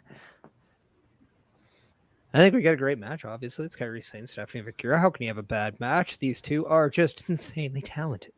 Stephanie VAQUER, I do believe, should get the win to solidify the momentum going in. I do agree with that. Then I could see maybe Asuka getting involved, and then we get Rhea Ripley coming in to kind of protect that asset, and then also she has that thing going on with Asuka. Maybe that kind of gets carried away, and we have maybe the Kabuki Warriors and Rhea Ripley on the outside. Then maybe we get Fatal Influence coming in and giving that direct shot to Stephanie VAQUER, and just maybe that, and maybe even to Rhea Ripley as well. But we also know, or I don't know if you guys know, but that the next person in that tag match has been announced. Yes. And that being Tiffany Stratton. Well, hold on there. I'm glad that you brought that up. Tiffany Stratton is actually not medically cleared to compete after her match on Friday against one Jade Cargill. LYRA VALKYRIA will now be taking her place. Oh, okay. But there's one name that we have left out of all of this. Where does Io Sky factor into this match or after the match? I would wonder if Io Sky is the one who helps the save. And then it's a matter of she's protecting the match she has at WrestlePalooza, and then it drives that wedge maybe between the Kabuki Warriors and her, but I'm thinking she comes out to save them from Fatal Influence, and then we have the Kabuki Warriors watching from afar like they have been lately. Yeah, I'm kind of in that same boat because knowing Io Sky, and she has done this before, she's come out to save her opponents in the past because she wanted a straight up match with no excuses, you know. Mm-hmm. Although there is something about this character in Asuka right now that I am loving, the take no crap mentality. And you're kind of that, I know I'm good and I'm better than you kind of heel. And it's, yeah, I'm basically an egotistical competitor. And it's right. It's not, it's different, but it's welcoming because it's different. And then it allows KAIRI to kind of give that comedic timing. But then when they're in the ring, it's completely go time. I think it's a very nice little balance that they have. Okay. Now, I pointed this out earlier, and I can't remember if you were already in the room, Parrish. Asuka with kind of a Hakushi style face paint tonight. I was not in the room, but yes, I do see it. Now, Asuka has been known to throw some tributes with her face paint in the past. Yeah, and we all know that Hakushi, he's as far as I know, he's still wrestling over in Japan. Mm-hmm. And he's a huge deal over there. Right. I know that we in the past we've always talked about, who could be put in the Hall of Fame. Wow, Hakushi. Those matches with Brett, man. Oh yeah. Well, I was a huge Hakushi guy when he came in. His matches with the 1, 2, 3 kid were pretty phenomenal too. But let's put the action back where we have it, because we did get off topic a little bit with Hakushi. But maybe we have to make a Hakushi for the Hall of Fame graphic too. Maybe I have to get that approved by the Godfather. Yeah. As we see a partial tarantula from KAIRI SANE there in the ropes.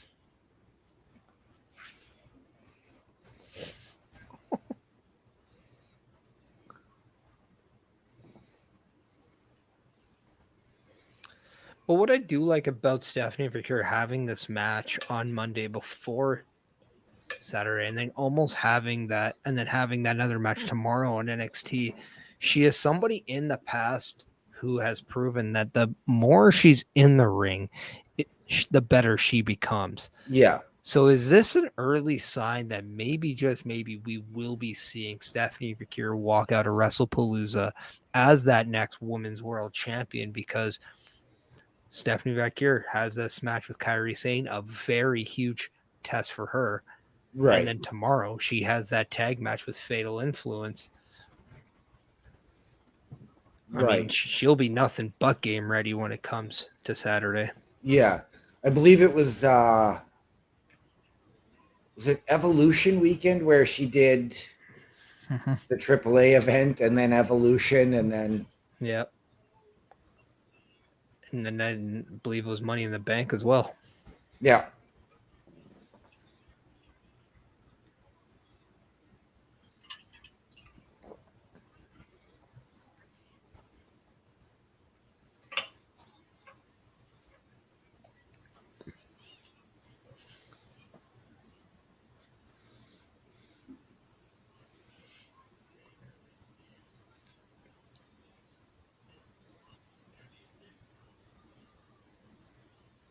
Now, I know with all these PLEs going all over the globe and with the big WrestleMania announcement last week, I would love to see a PLE in Japan. Yeah. We know that there is one reported for India next year, but yes, I would love to see Japan.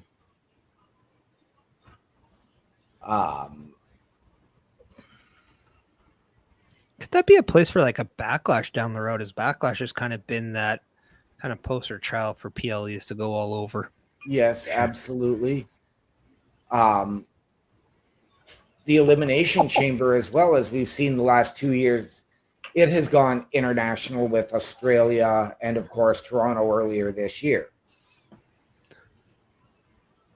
Yeah, and I think the last time we had a PLE in Japan was Beast in the East, if I'm not mistaken. Yeah, and it was more of the NXT type show. Mm-hmm. It was a great show, though. Yes. I mean, that Finn Balor Kevin Owens main event ranks among one of my favorite matches.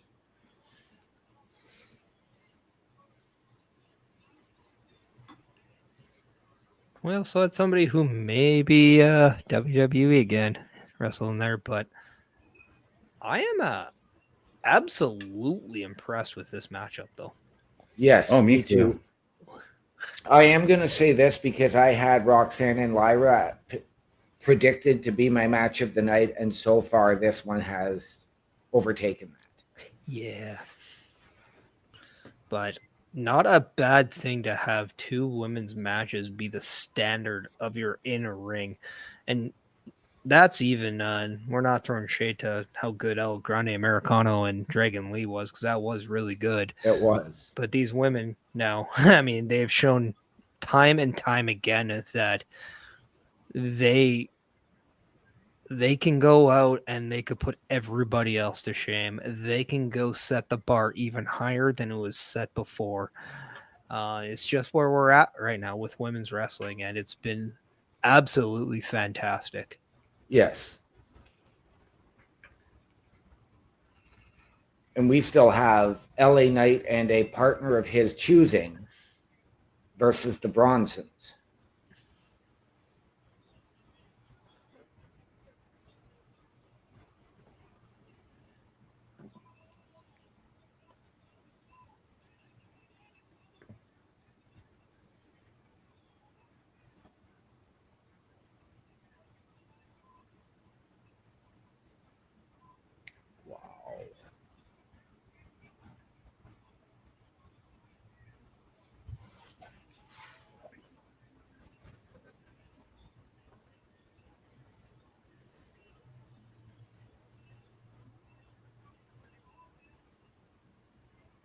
What a dragon screw. Yeah.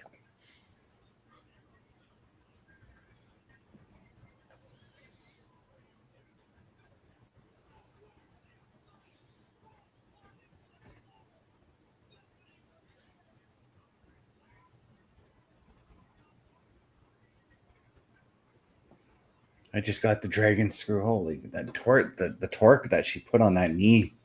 Yeah.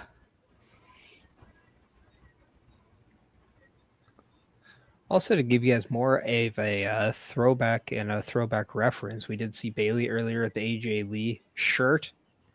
Well, 10 years ago in 2015, we had one AJ Lee rock "I'm a Hugger" T-shirt on TV. Mm-hmm. So just to give you a little bit more detail behind that.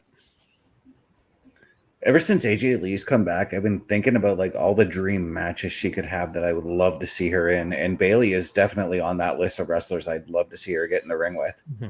Yep.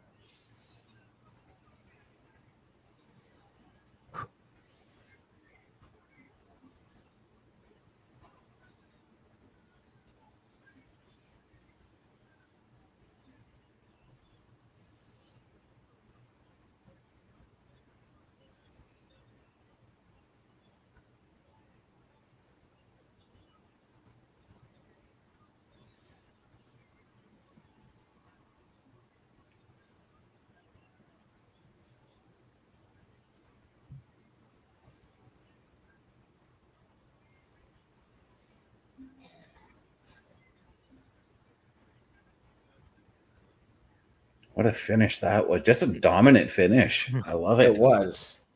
It was. And what a way to end the match. And so far,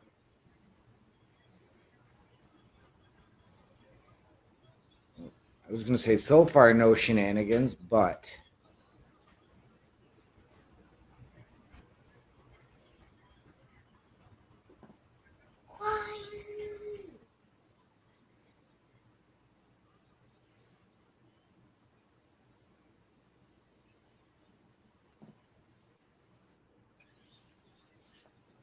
Oh, we're getting that tease now.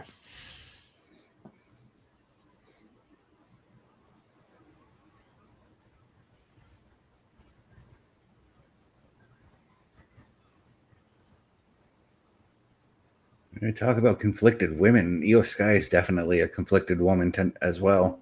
yes.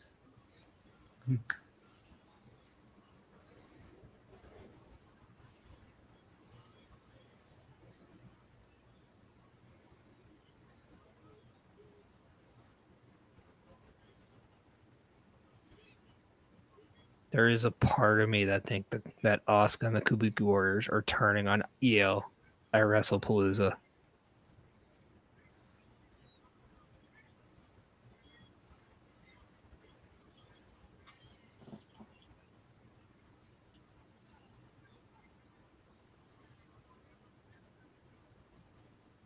Okay.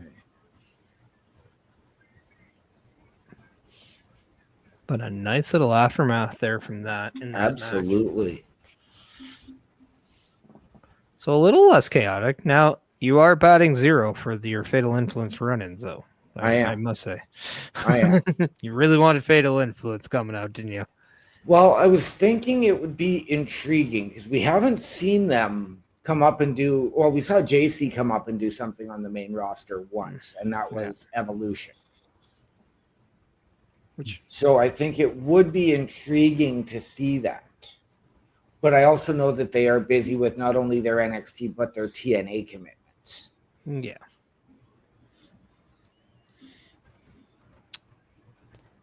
I mean, not as much TNA commitments right now, as JC Jane is no longer the TNA Knockouts champion. Right. But, yeah.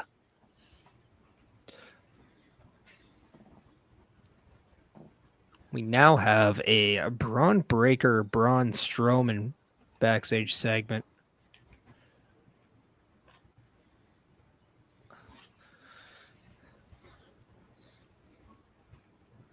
I'm not gonna lie. doesn't really do much for me. No, I mean, it's just them standing there, and I don't know if they were talking to the Usos addressing that match on Saturday or if they were addressing what they've got tonight. And what I'm going to assume is next, as we are really reaching sort of main event time. Yeah.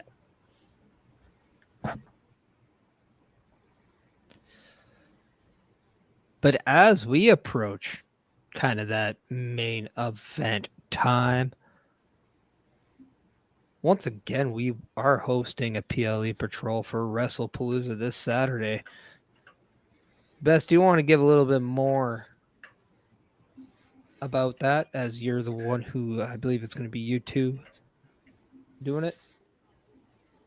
Yeah, it's going to be this Saturday. We're going to do it at 8 p.m. Eastern. There will not be the Saturday Night Gaming that'll be in that place. I haven't decided if that's going to be a pre-taped episode or if I'm just going to do it live in the afternoon. But yeah, it'll be this Saturday, 8 p.m. Eastern, across all the Turnbuckle channels.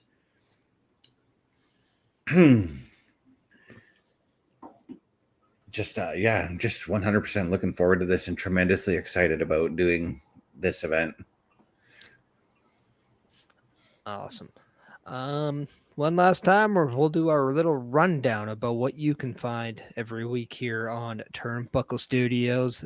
That the PLE Patrol is the one thing you don't find on the weekend calendar, so we just wanted to give you that update for this Saturday. So check out what we have every week. Turnbuckle Studios and the Turnbuckle Affiliation Program bring you the week of streams. Monday nights you get the Locker Room Breakdown at 7 p.m. Eastern, followed by the Raw Patrol at 8 p.m. Eastern. Tuesday brings you the flagship show, Turnbuckle Talk, at 8:05 p.m. Eastern.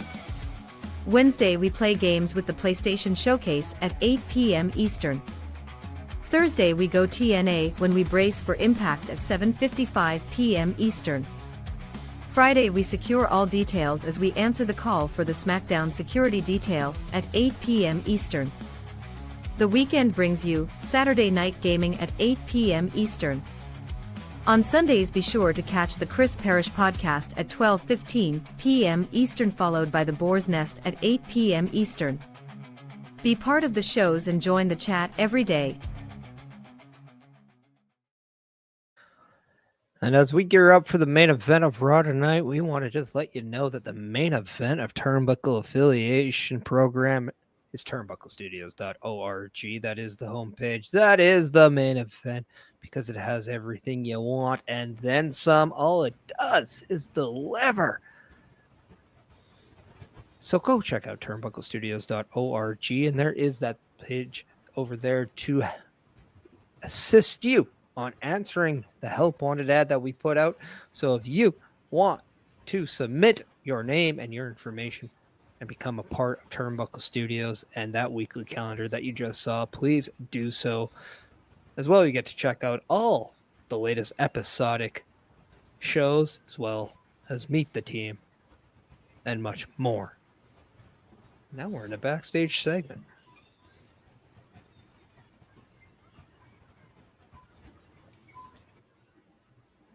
Can we just go one Raw with like a bunch of women not screaming at each other? I'm looking at Allegiant Stadium right now. Oh.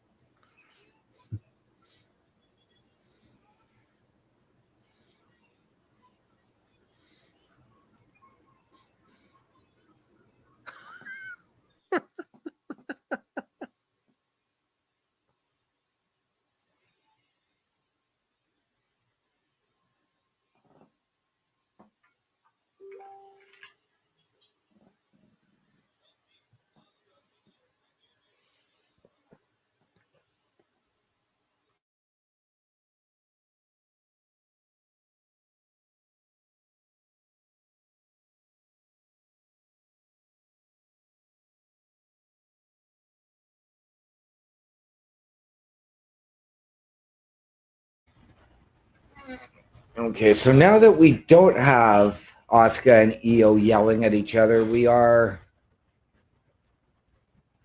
getting an outside view and getting ready for WrestlePalooza this weekend, as they're showing us when the countdown is, when WrestlePalooza is, and it is starting at 7 p.m. on Saturday. That's what I figured. So 7 p.m. will be the start time then. Yes.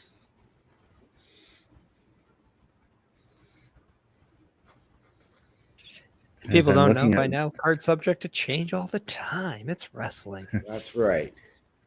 I'm looking at getting Lucas a rundown. Oh, sorry, Best. I'm looking at Lucas Oil Stadium, and I'm really wanting a WrestleMania to go to that stadium. I mean, a Royal Rumble there was pretty sweet. I'm not gonna lie. Yeah. As they are now running down the card for WrestlePalooza this weekend. John Cena and Brock Lesnar, of course, the husband and wife mixed tag match. Breakker and Reed versus the Usos. We also have Drew McIntyre taking on Cody Rhodes. Yes, we do. And then Io Sky taking on Stephanie VAQUER to crown a new women's world champion. So we're actually going to see a new champion crowned at WrestlePalooza. Yes, that's we guaranteed.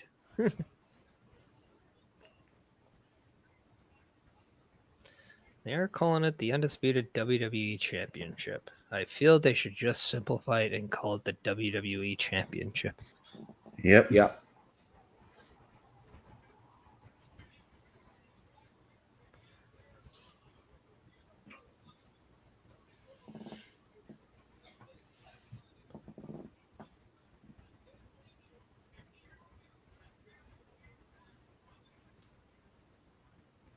They are now telling us that we are going to hear from Cody Rhodes this Friday on SmackDown and the SmackDown security detail. I think you guys will love what you see next.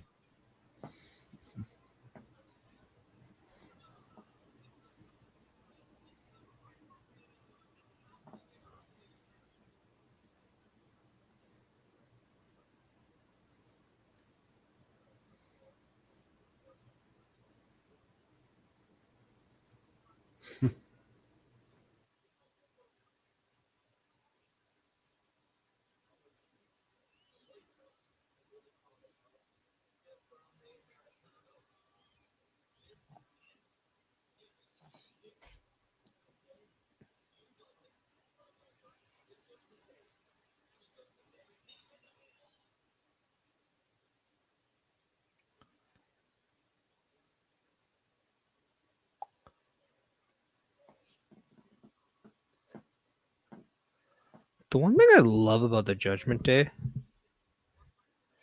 is say what you want about them. But when it comes to turmoil within the Judgment Day, they always bring it up in the clubhouse.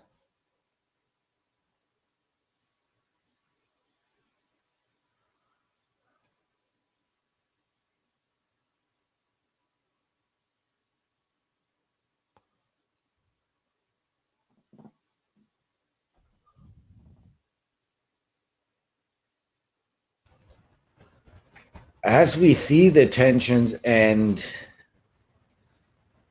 we heard what was just said,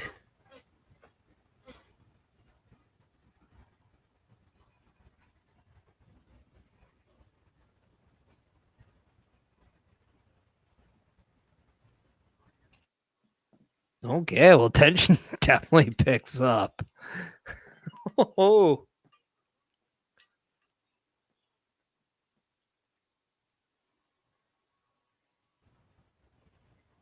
wow. What a segment, as we have not seen or heard much from the Judgment Day all night. But wow.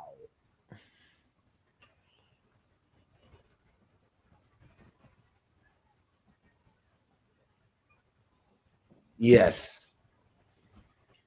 Very, very intriguing to see where that went. With Finn Balor saying what he said don't come looking for us, and then everybody abandoning Dom for him to come face to face with Rusev. Didn't I say the match with Penta last week is going to have Intercontinental title implications with it? You did. We were discussing that earlier tonight as well. So that's why I now have to ask, do we get that match where there's now maybe some tension? I mean, there is tension with Finn and Dom. Could Finn be the guy to take that belt off of Dom, much the way Dom won it? Well, in that case, that's probably where Parrish's idea of a gauntlet match comes into play, where now it's going to be Penta, Rusev, Finn, and I'm sure there's going to be at least 2-3 other people who are going to lay their claim for their shot at the Intercontinental. Even Vikingo could even step in too. Yeah. Is Penta even gonna be there now that he was taken out earlier by the New Day? And are they kind of taking Penta and taking them more into that route? Right. Mm-hmm. So, but this also could be a great way to introduce a returning superstar. Maybe Ilya Dragunov can come back and make a good little stake. Yeah. As who wouldn't want to see a Rusev Dragunov match? Right.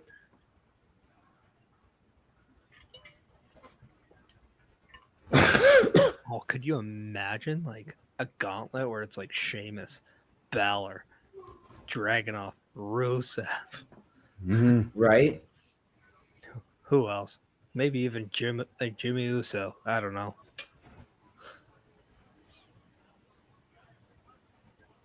Why not? So Jimmy Uso, who had told LA Knight earlier, no, I can't be your partner. You've got to find somebody else.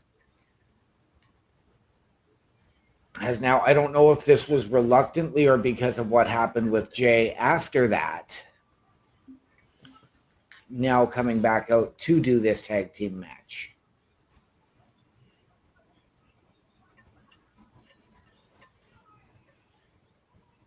Yeah, you have to wonder if this is part of the Usos, maybe confusion with each other, as Jimmy Uso still would like to help out people, whereas Jey Uso is trying not to help out as many people. Right. But, I mean,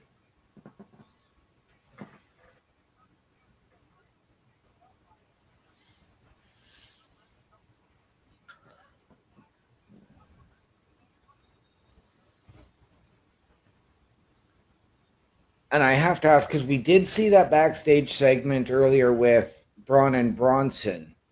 When do we see Paul Heyman make his return after his injury suffered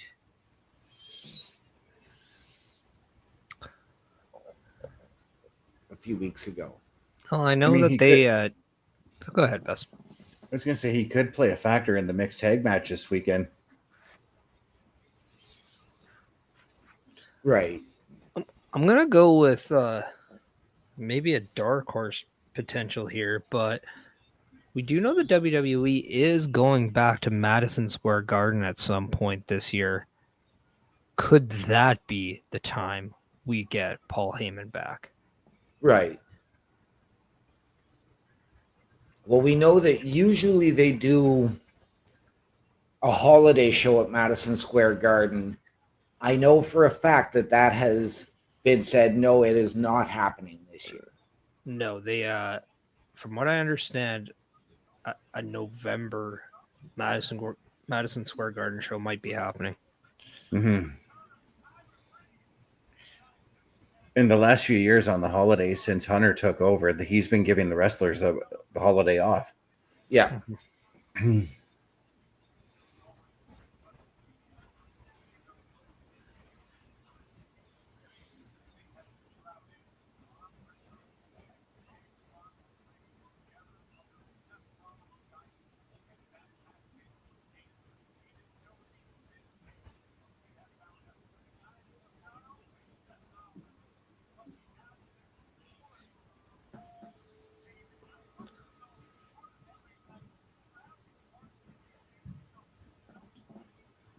But with LA Knight in this kind of role, could we still see LA Knight,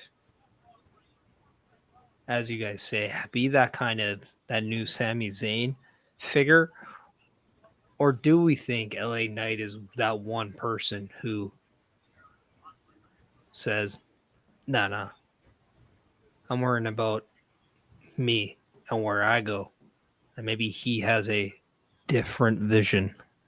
I see him being more the no, I'm going to worry about me.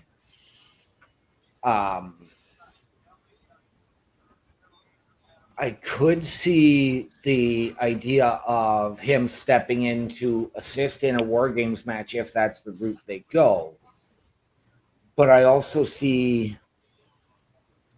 I still see him being the one more likely to turn heel and really flip Jay back to that babyface role. But I'm intrigued with the way they are developing this darker side of Jay. And I have to wonder, did Jay leave the building or is he still there tonight? Yeah, I've got to think that if they are doing this LA Knight, Sami Zayn, nobody really trusting him from the OG bloodline, we'll just call him the Usos. But this could be like, if they do go to War Games, it'd be like, okay, I'm gonna just do this once for you guys, but then after that, I'm done. I'm moving on to something else. Right. So are we putting like LA Knight into the CM Punk spot from last year at War Games? More or less. It could be a mix of both, because if I'm not mistaken, Sami Zayn did want to do the thing last year. So yeah.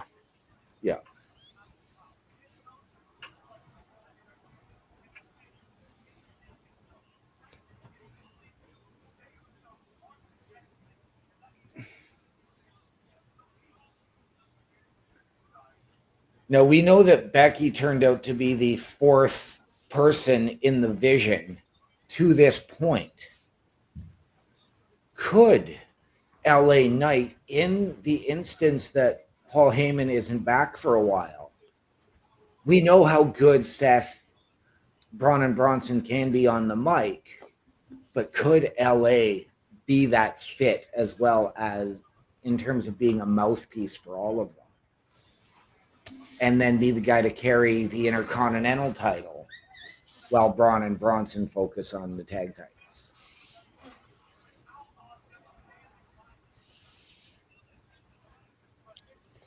Yeah, and that's what I'm curious if like we're still gonna get another male inclusion in the vision or not. Mm-hmm. But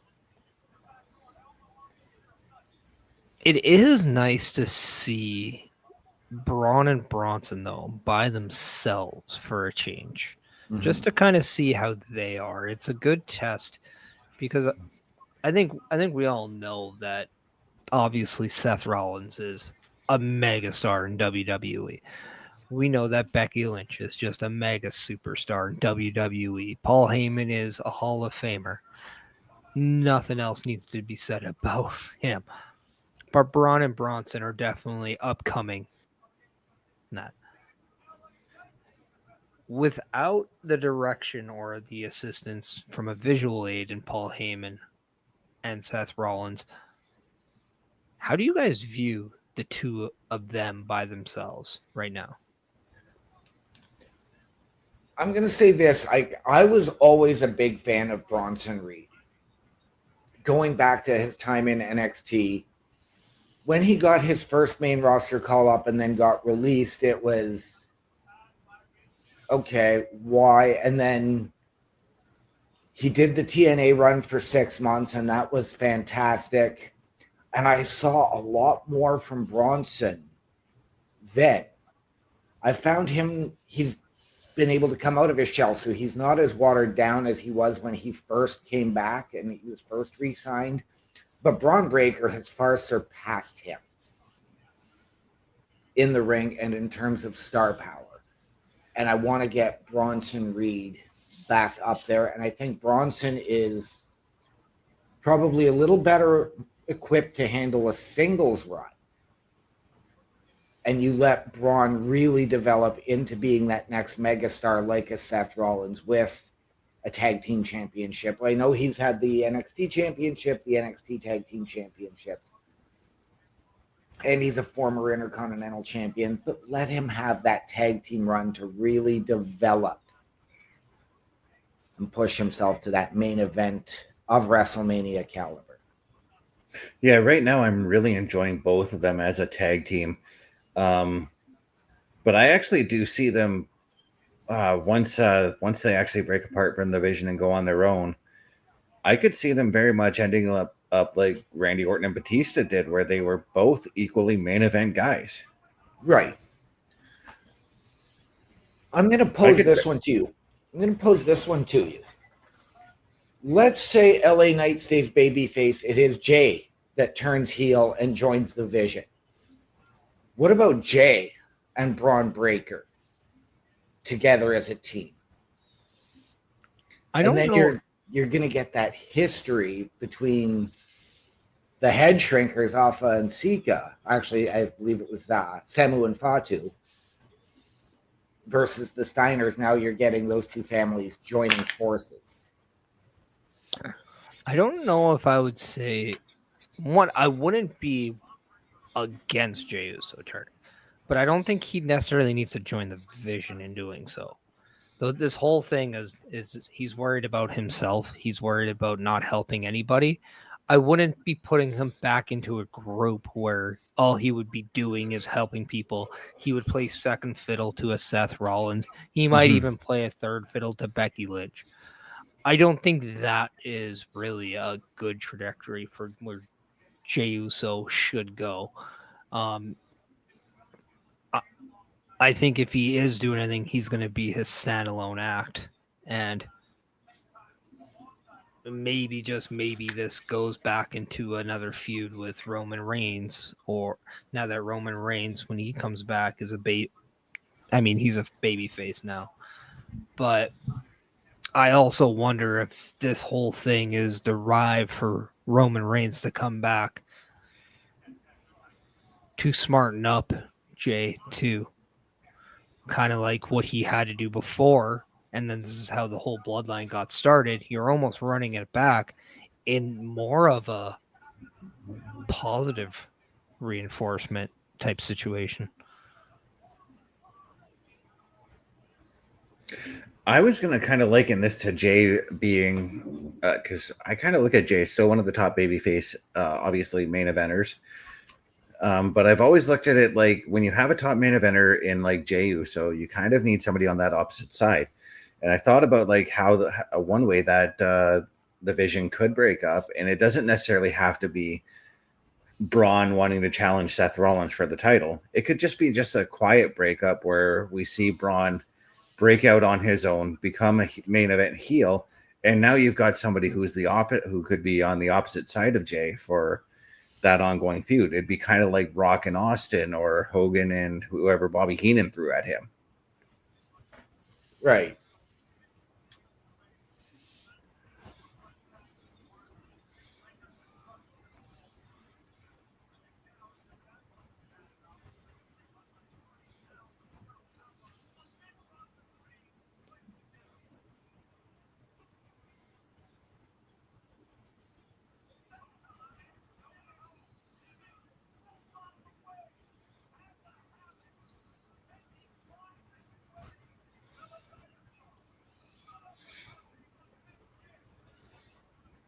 Regardless, though, the build to the main event scene, like the main event scene of the future, does look very intriguing.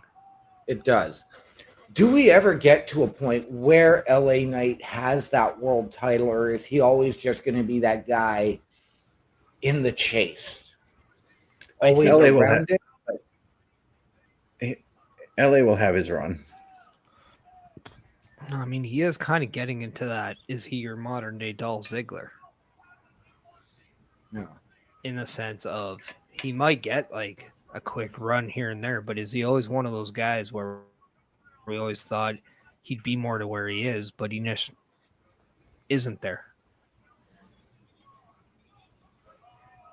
Yeah, but the funny thing is with Dolph Ziggler, he's found his main event spot in other companies. So, and that could very well, like, let's say LA Knight leaves, that could very well happen to him.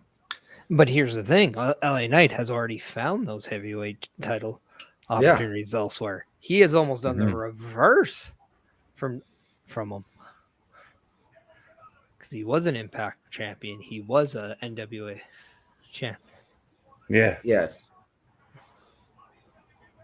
Now, did LA Knight have any titles when he was in NXT? I don't remember. He was $1 million title. That's, I think, the only one. Okay.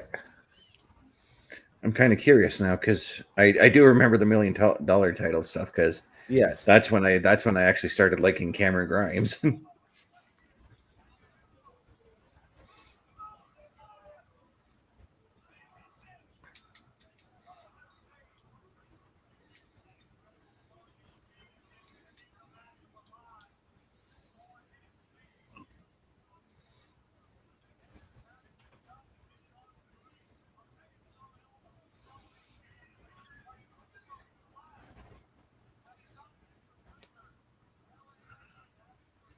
The other question I have, and I'm going to put another name out there that we haven't seen on SmackDown in a couple of weeks with this, is if LA Knight was to turn, could this be where we see a Jacob Fatu come in to assist the Usos? That's a possibility as well. But I'm looking at LA Knight's championships in the WWE. We know of his 2 US title runs, and the only title he did hold in NXT was the $1 million title. Okay. Mm-hmm. I thought there was a North American title run in there. No.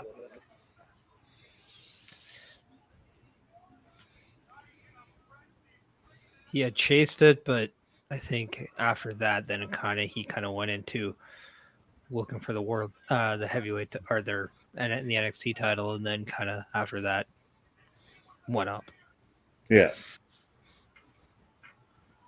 Oh, the height on that shoulder tackle there, Braun Breaker.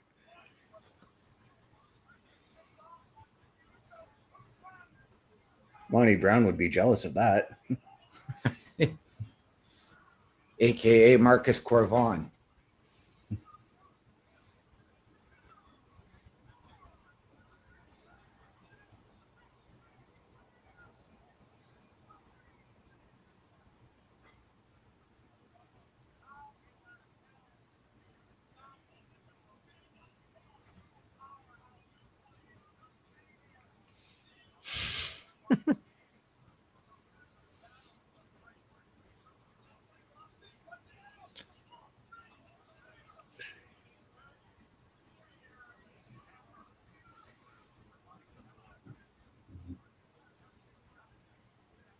I wonder how much speed Braun Breaker could get if he just ran the ropes.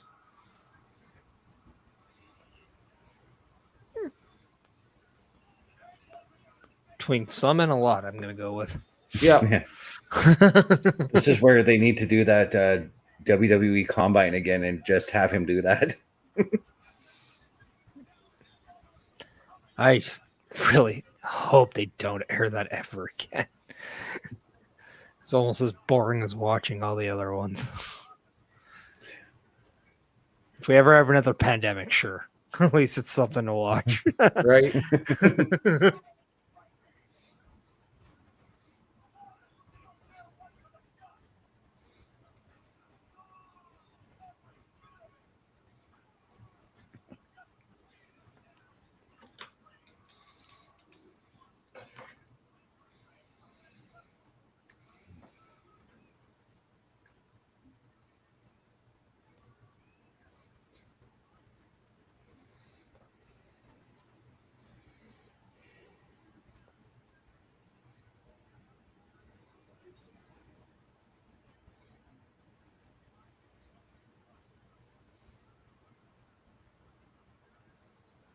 Uh-oh, Ellie's got the chair.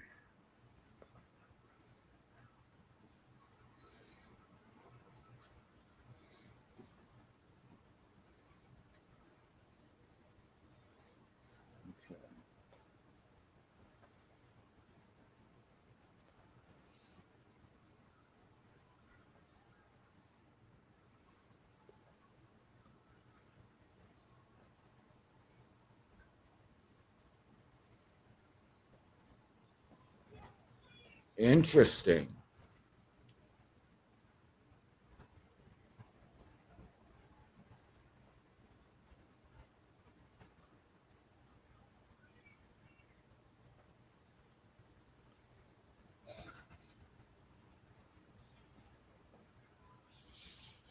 All right. Yes. What a not surprising finish, but very interesting to how we got there. Sure. And that was just Jay getting a little bit of a payback from last week. Yep. Yeah. No. I mean that was kind of funny and ironic that I said that of all things. But no, LA Knight getting that shot back from the shot he got last week. It was Yes. And I think the visual too of you heard the crowd, you kind of saw the reaction. Yeah. Obviously, Jimmy was a little shocked, but he understood it. We saw even LA Knight kind of give a little nod to Jimmy as like, no, it's for last week. We're good, kind of a thing. Yeah. So there's still something there. Yep. Whether or not it's the maybe LA Knight thinks they're good now, but it'll be very interesting to kind of see how this plays out. I have a feeling LA Knight is going to be a part of that tag match in some way. Yeah, and I get a feeling that this is all building to Jay versus LA at Crown Jewel now. I can see it. I think you have to have, because you're going to have such a time gap, I think you're going to need to have a one-on-one somewhere before Crown Jewel that's going to end in a no decision, whether it's through interference from the Vision or Jimmy getting involved, because he doesn't want to see this thing go any further to lead to that. Or what if it leads to, like, next week we get a strange Bedfellows tag team between Jay and LA where they take on both Brons? I mean, it would be nice to see Jimmy Uso kind of say, look, you guys need to figure this out. So maybe he makes the match where it's those two versus Jay and LA. Do we see, because what I can see them doing is you get Jay versus LA. Jimmy being conflicted is all of a sudden the special guest ref. Yeah, I don't know. I mean, I really need to see what Saturday does, because I think we'll get our we'll get our answers. Kind of what happens next Monday then. Yes, but gentlemen, that was Monday Night Raw.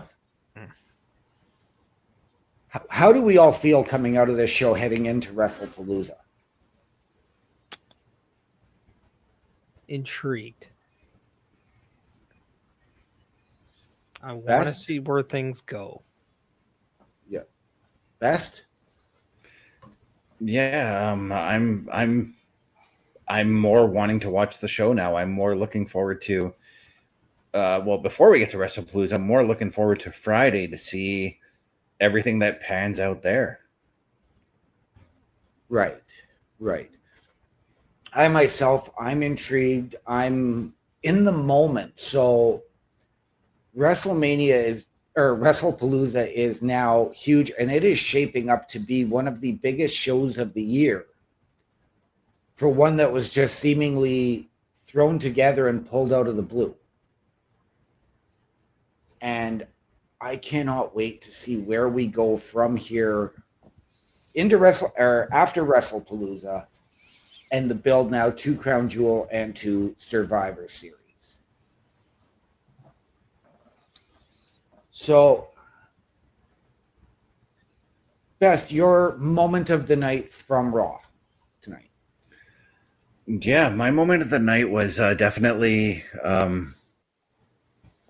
the entire show, I gotta say. I just my eyes were fixated towards the show throughout the entirety, with the exception of a couple of times I had to answer my cousin. But I was totally fixated with everything that went on.